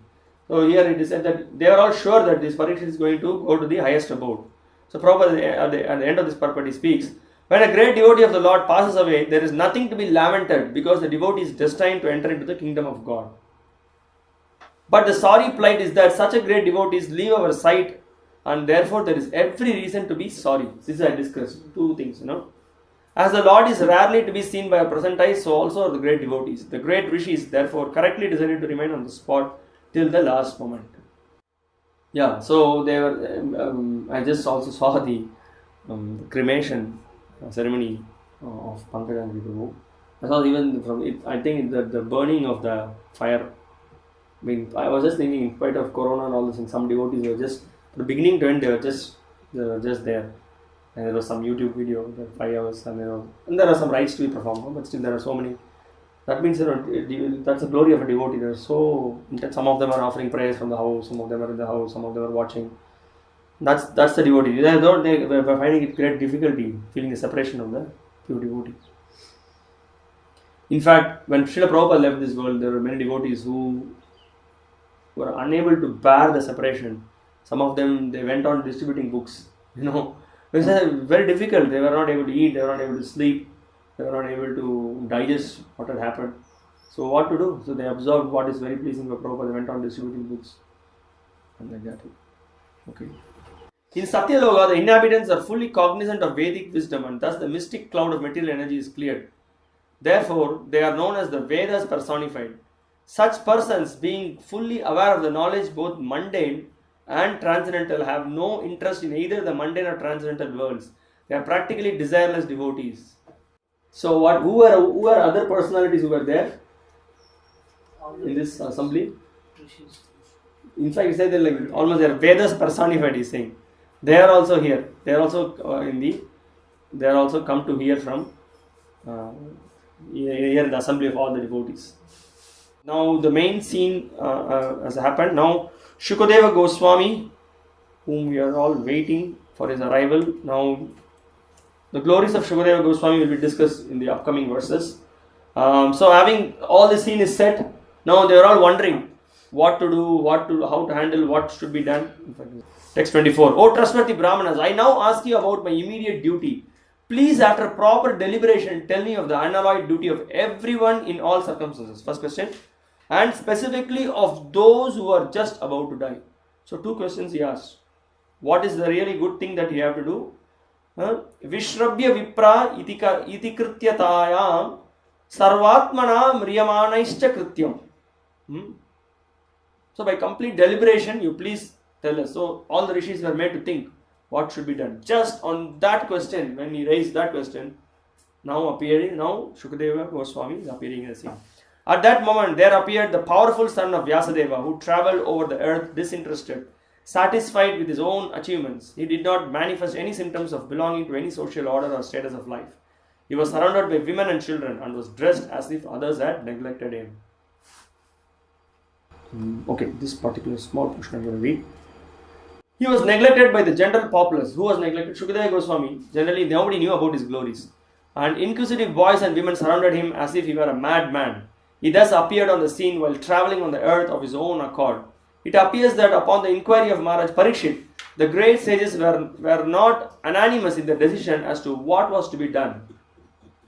For spiritual salvation, there were many prescriptions according to the different modes of different persons. As doctors differ, so also sages differ in their different prescriptions. While such things were going on, the great and powerful son of Vyasadeva appeared on the scene. So this is very interesting. That different sadhus had different opinions what should be done. So Prabhupada is giving a simple analogy, saying that different doctors give different prescriptions or different path of solutions. Similarly, everybody had their own ideas, but nobody could say anything conclusive. So Shukadeva Goswami was right there. So here it is said that Shukadeva Goswami is Anga Lakshanas are mentioned here, and Prabhupada in the purport he makes the point, text 26. A person is honored for his achievements and not for advanced age.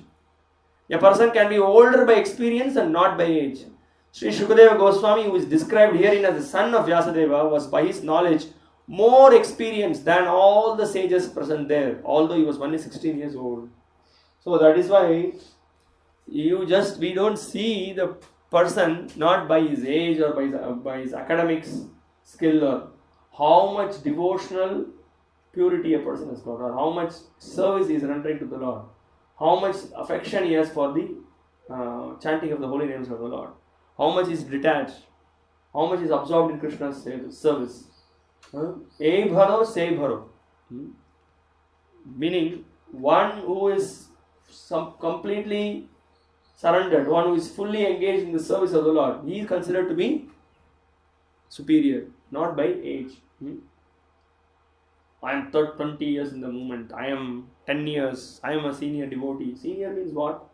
Senior in chanting the names of Krishna, senior in renunciation, senior in preaching. That is what seniority means. And that could be a young person also. There are so many, in Bhagavatam itself we are seeing so many great personalities. Prahlad Maharaj is very young, Dhruva Maharaj is very young. Here, example of Shukadeva Goswami we see. So also we can see, there is another amazing thing that we can see in the progressive practice of Krishna consciousness. We should never judge by seeing one may be very young. So someone might have been from the Gurukula practice. Maybe he's just 70, 80 years old, but his wisdom is so much. He has got so much from the previous lives and the sincere practice that he has done. So much Krishna conscious. So good advice we should take. We should always be ready to take good advice from anyone, for that matter. Never think that Chota by what he knows. He is Krishna conscious. He may have good points to say. So a thoughtful sadhu is always ready to hear from anyone. Never thinks that he knows everything. So another lesson to be learned from this particular purport.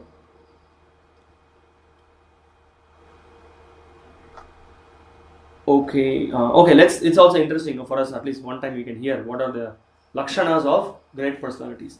This son of Vyasadeva was only 16 years old. His legs, hands, thighs, arms, shoulders, forehead and other parts of his body were all delicately formed. His eyes were beautifully wide and his nose and ears were highly raised. He had a very attractive face and his neck was well formed and beautiful like a conch shell. Immediately you can remember about Srila Bhakti-vaibhava Course Thakur also. Had a long hands. So many different personalities have amazing features. And by their features, we can also see that these are all some great personalities. Okay, then his collarbone was fleshy, his chest broad and thick, his navel deep, and his abdomen beautifully striped. His arms were long, and curly hair was strewn over his beautiful face. He was naked, and the hue of his body reflected that of Lord Krishna. So everybody could remember Lord Krishna. Shukadeva Goswami is a very special personality, and also we will see when he arrived. What happened, we will also see that. Okay. He was blackish and was very beautiful due to his youth. Because of the glamour of his body and his attractive smiles, he was pleasing to women. Though he tried to cover his natural glories, the great sages present there were all expert in the art of physiognomy. What does physiognomy means? What is Sanskrit? Mukhakriti. Mukhakriti, Karnakriti, Nasakriti. So what do you call Nasakriti? I think you call it as Lakshana, Anga Lakshana. What is Sanskrit? It is mentioned here.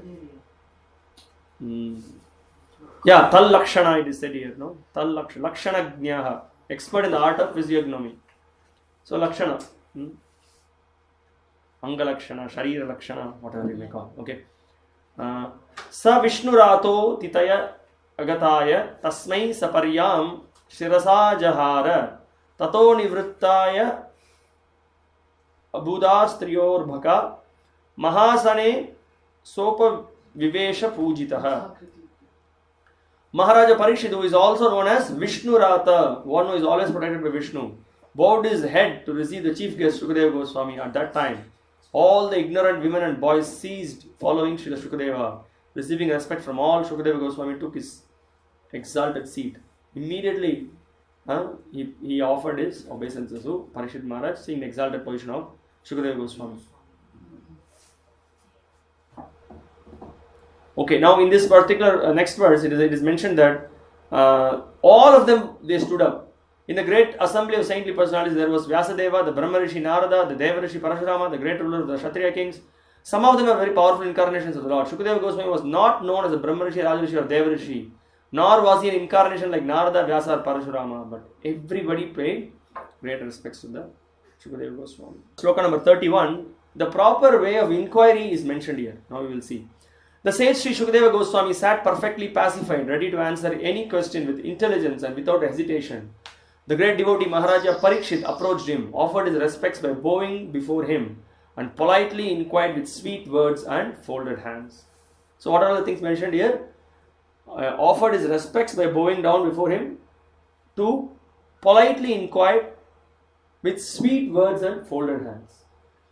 These are all proper way of inquiry, how to inquire. The scriptural injunction is that one should humbly approach a spiritual master to understand the transcendental signs. Tadvidi pranipatena pariprashnena sevaya. Okay. Maharaj Parikshit was now prepared for meeting his death, and within the very short time of 7 days he was to know the process of entering the kingdom of God. In such important cases, one is required to approach a spiritual master. There is no necessity of approaching a spiritual master unless one is in need of solving the problems of life. So this is the thing. And the qualification of spiritual master is perfectly manifested in the person of Shukadeva Goswami. So with very humble and proper attitude, we should approach the spiritual master. And when we approach the spiritual master, how we should go, there's also another famous thing Prabhupada says. It's easy for the spiritual master to train us if we go in what mood? Surrender mood. Surrender mood, okay. There's one example Prabhupada gives. Can you remember that? Prabhupada gives always, many times he gives an example. We should be like a fool. What is the example for that? We should be like a fool. Empty bottle. Empty bottle? Prabhupada never said that, I think. Like a blank slate, right? Blank slate means something can be written in that. Huh? So there was, sometimes, we just hear the commentaries of the mind. Can you understand what is the commentaries of the mind? Mind is saying so many things. You propose this, you propose that. Actually, it is like this, it is like that. Actually, what is this? Oh, no, it might not be like this. Maybe, already having some 7-8 lists. Maybe we will propose this, we will propose that. If he says like this, we will say like that. So many ideas. And you are not ready to properly hear what the Guru is going to say you.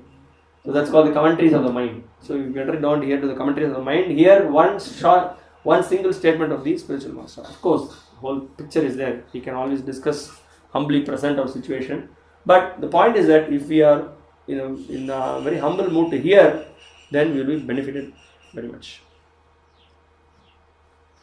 Okay. The fortunate King Parikshit said, verse number 32, 33. 32. Yeah. Oh Brahmana, by your mercy only you have sanctified us, making us like unto places of pilgrimage, all by your presence here as my guest. By your mercy, we who are but unworthy royalty have become eligible to serve the devotee. Prabhupada says in the purport, for a devotee who desires to go back to Godhead, 2 things are strictly prohibited: worldly enjoys and women. Therefore, devotees of the standard of Shukadeva Goswami are never interested in seeing kings. Maharaj Parikshit was of course a different case. He was a great devotee, although the king and therefore Shukadeva Goswami came to see in his last stage of life. Maharaj Parikshit, out of his devotional humility, felt himself an unworthy descendant of the great Kshatriya forefathers. Same theme is maintained. So he is calling himself as Shatra Bandhavas. Okay, in the next few verses, we can see the theme of the greatness and sanctity of devotees. What is a great, wonderful attitude of devotees, and then glory of satsanga.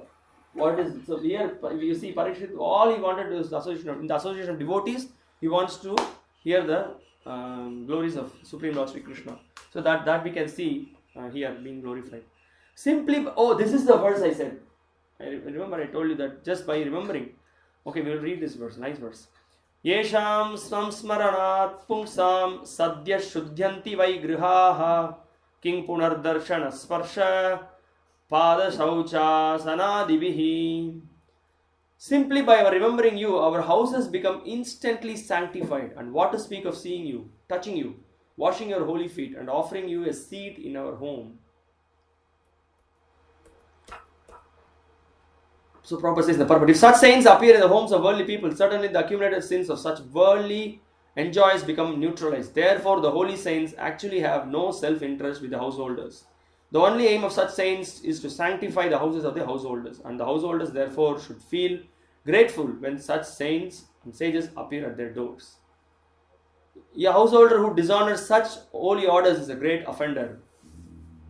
It is enjoined therefore that a householder who does not bow down before a saint at once must undergo fasting for the day in order to neutralize the great offense.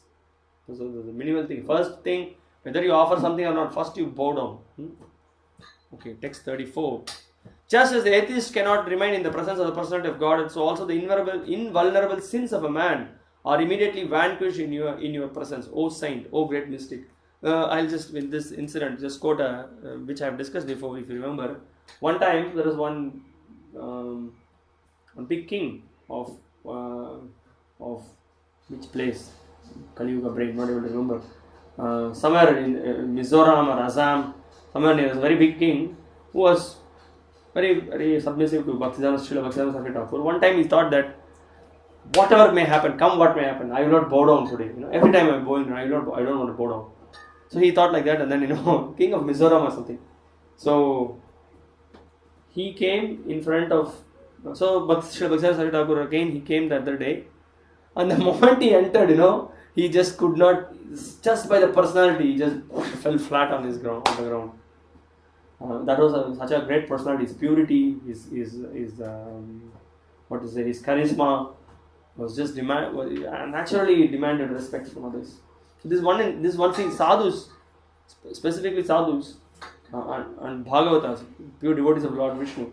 There is another incident also. This Guru Maharaj also quoted in one of the lectures. He says that there was one karmi who was a drunkard and so puffed up and this and that. There was one in the Kanchipuram. There was one other saint from the Shankara school. He was very, very well known for the practice of sannyas and religious dharma. He was well knowledge in smritis and so many things he knew. Of course, he was not a complete pure devotee of the Lord. He was into Mayavad, but he was very well known for all dharmas and all those things. So similarly, there was one karmi who was very much adamant. He said, I don't want to come and see anyone. There's no God. He was always so puffed up and like that. So somehow or other his friend inspired him, and somehow or other made him brought him in front of his guru. So when he just came in front of him, he was,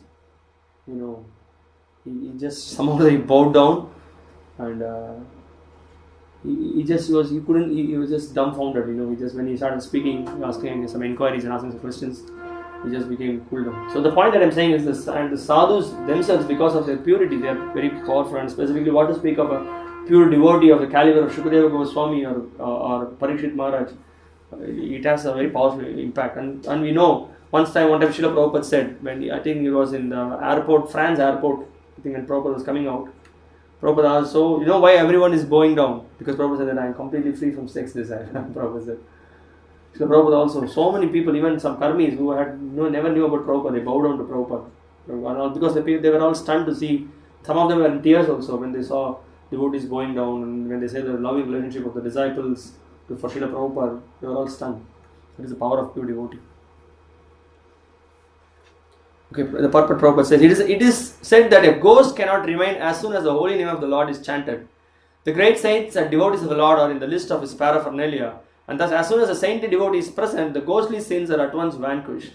That is the verdict of all Vedic literatures. One is recommended, therefore, to associate only with saintly devotees, so that worldly demons and ghosts cannot exert their sinister influence. The famous story of Srila Bhakti-vaibhava Thakur and Srila Bhakti-vaibhava Saraswati Thakur. That how by their presence the ghost ran away because of the chanting of the pure names by Srila Bhakti-vaibhava Thakur. So like that, so the great glory of Shukadeva Goswami is enacted in these verses. And then going to verse number 36. Otherwise, without being inspired by Lord Krishna, how is it that you have voluntarily appeared here, though you are moving incognito to the common man and are not visible to us who are on the verge of death? So this is an amazing thing. He says that, how is it possible that you have come here? It is not possible that you would have come here. It is just the Lord has specifically sent you here.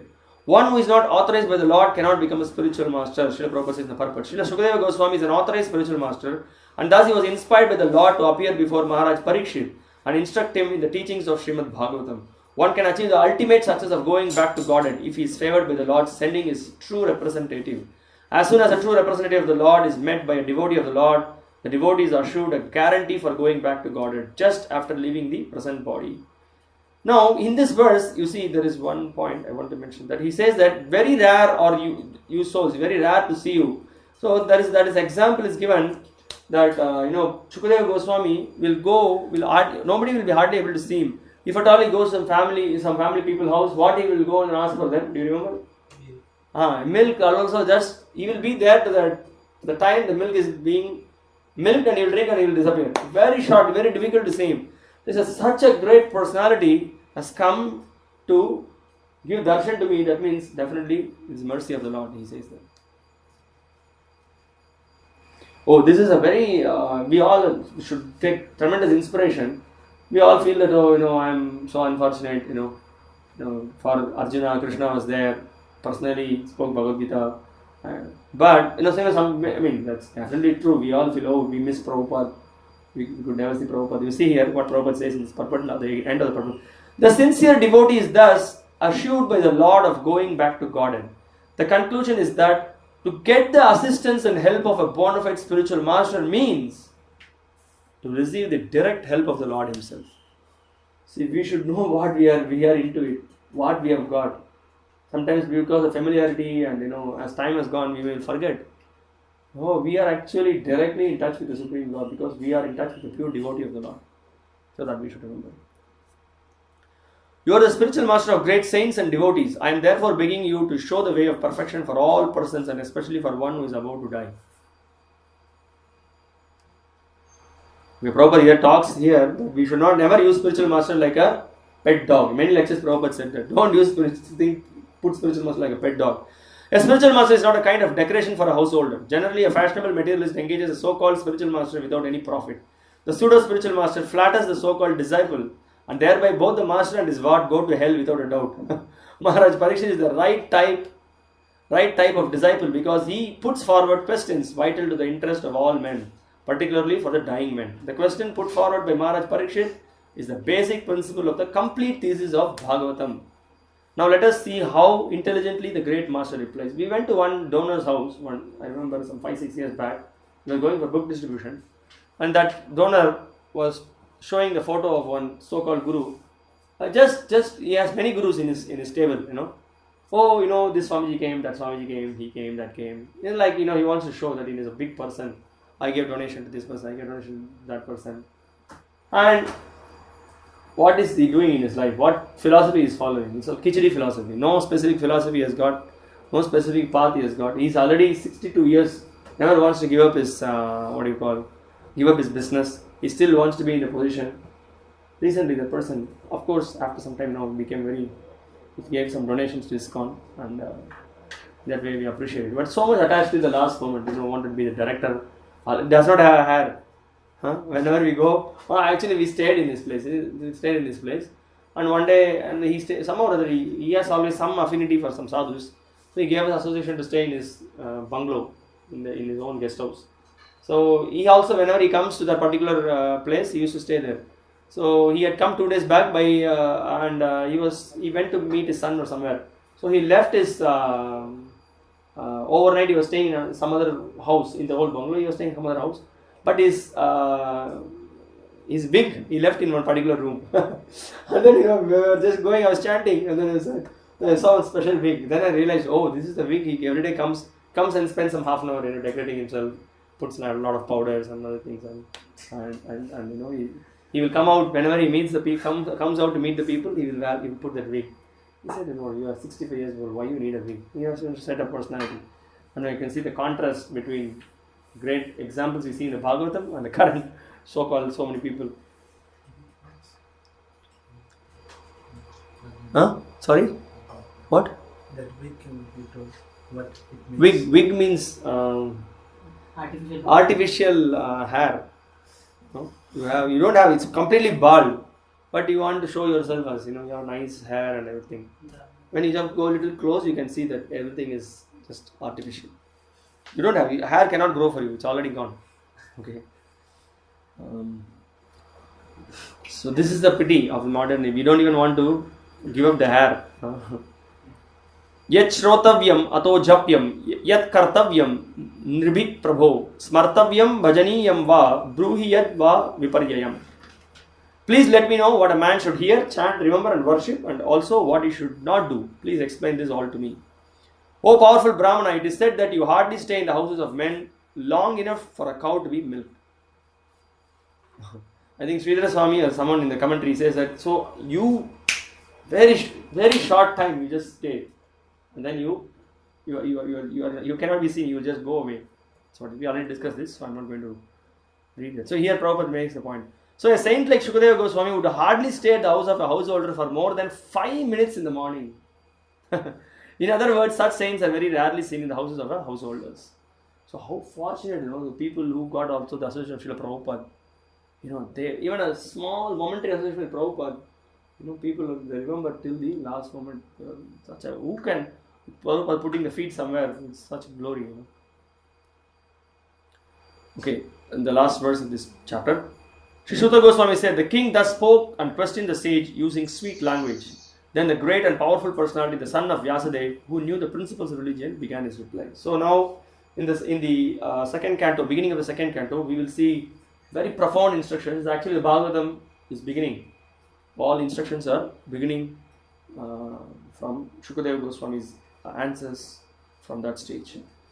So, Prabhu, thank you very much. You have any questions, realizations, some comments from this section? Or some questions? One amazing thing that we can see from this particular chapter that we saw today, how we should feel repentant. That's an amazing thing we can learn. Even a great personality like Parikshit was feeling repentance.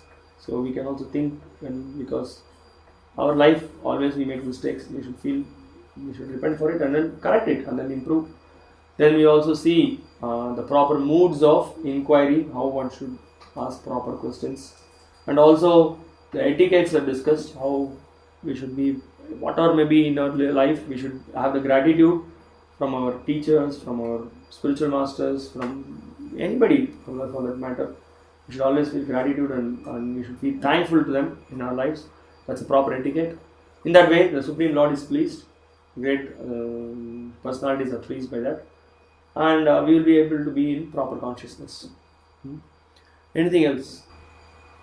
Yes. We came across that few slokas which mention that Ganges is the purest. So we came across few shlokas and it is mentioned that Ganga, yes. Ganga is the purest and Yamuna is even more pure than yes.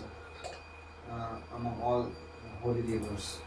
But in Shastras, sometimes it is said, somewhere it is said that this particular river is most sacred river. It is said that even if you see in the different Sthala Puranas, the local rivers are glorified so much. For example, Kaveri is considered to be the Ganga of the south, and he says Kaveri, taking bath in Kaveri is so much glorified.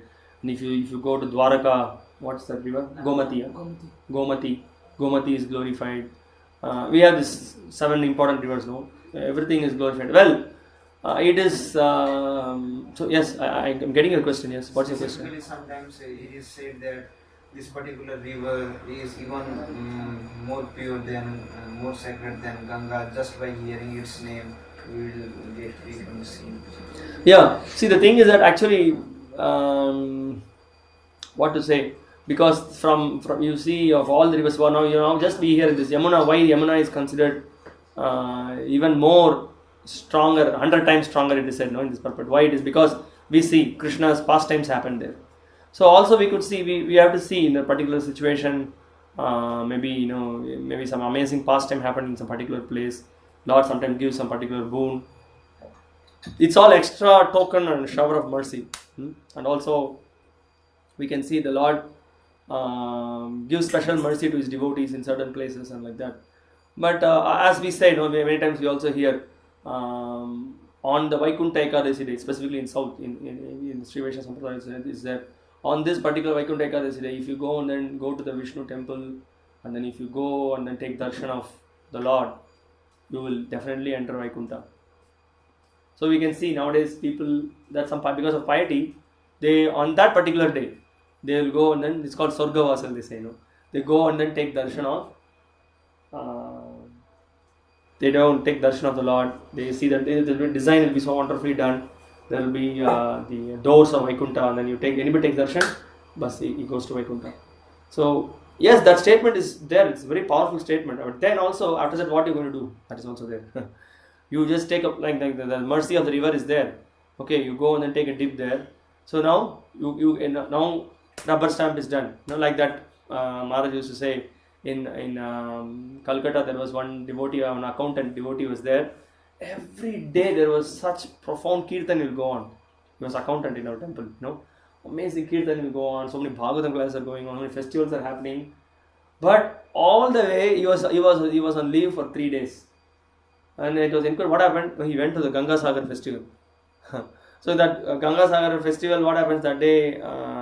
That is the day that the Ganga confluence with the sea. So it's considered very auspicious. So he will go all the way there to that. But every day that transcendental narration of the Bhagavatam is happening. He doesn't know. So anyway, I'm just giving this example that there are so many such various glorifications are given in Shastra, some or other to attract the conditioned souls. So one will get inspired by hearing about the glory of the river. And also, in fact, the Sripad Ramanujacharya says one interesting thing. He says that you forget about anything, you just come and then sit with the devotees, he says. In one place he says that. You don't do anything in your life. Just sit in the association of devotees. Are you hearing what we are speaking? Something is very important point is being discussed. Just sit in the association of devotees. So we may ask, what is this sitting in the association of devotees? What?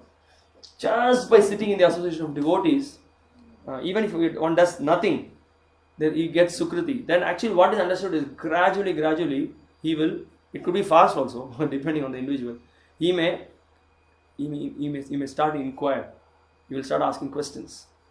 And then he will gradually develop taste for devotional service. He will start developing taste. By developing taste for devotees, he will start developing taste for devotional service. And then he will make progress and purify himself. So this is what is my understanding. That when you look at so many amazing statements are there. You do this, you get this benefit, that benefit. Okay, some or other you come and take shelter of Lord and His devotees. Ultimately, everything is focused on that. So I see that also we can see. Then the example also is given in Vishnu Sahasranam.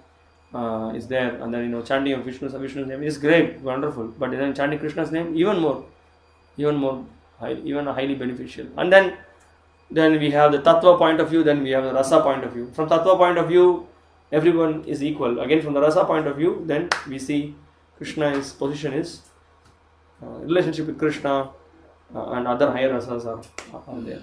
All these things are there. So this is a general understanding. Is it okay? Okay, thank you very much. Srila Prabhupada ki jai, Srimad Bhagavatam ki jai. Hare Krishna.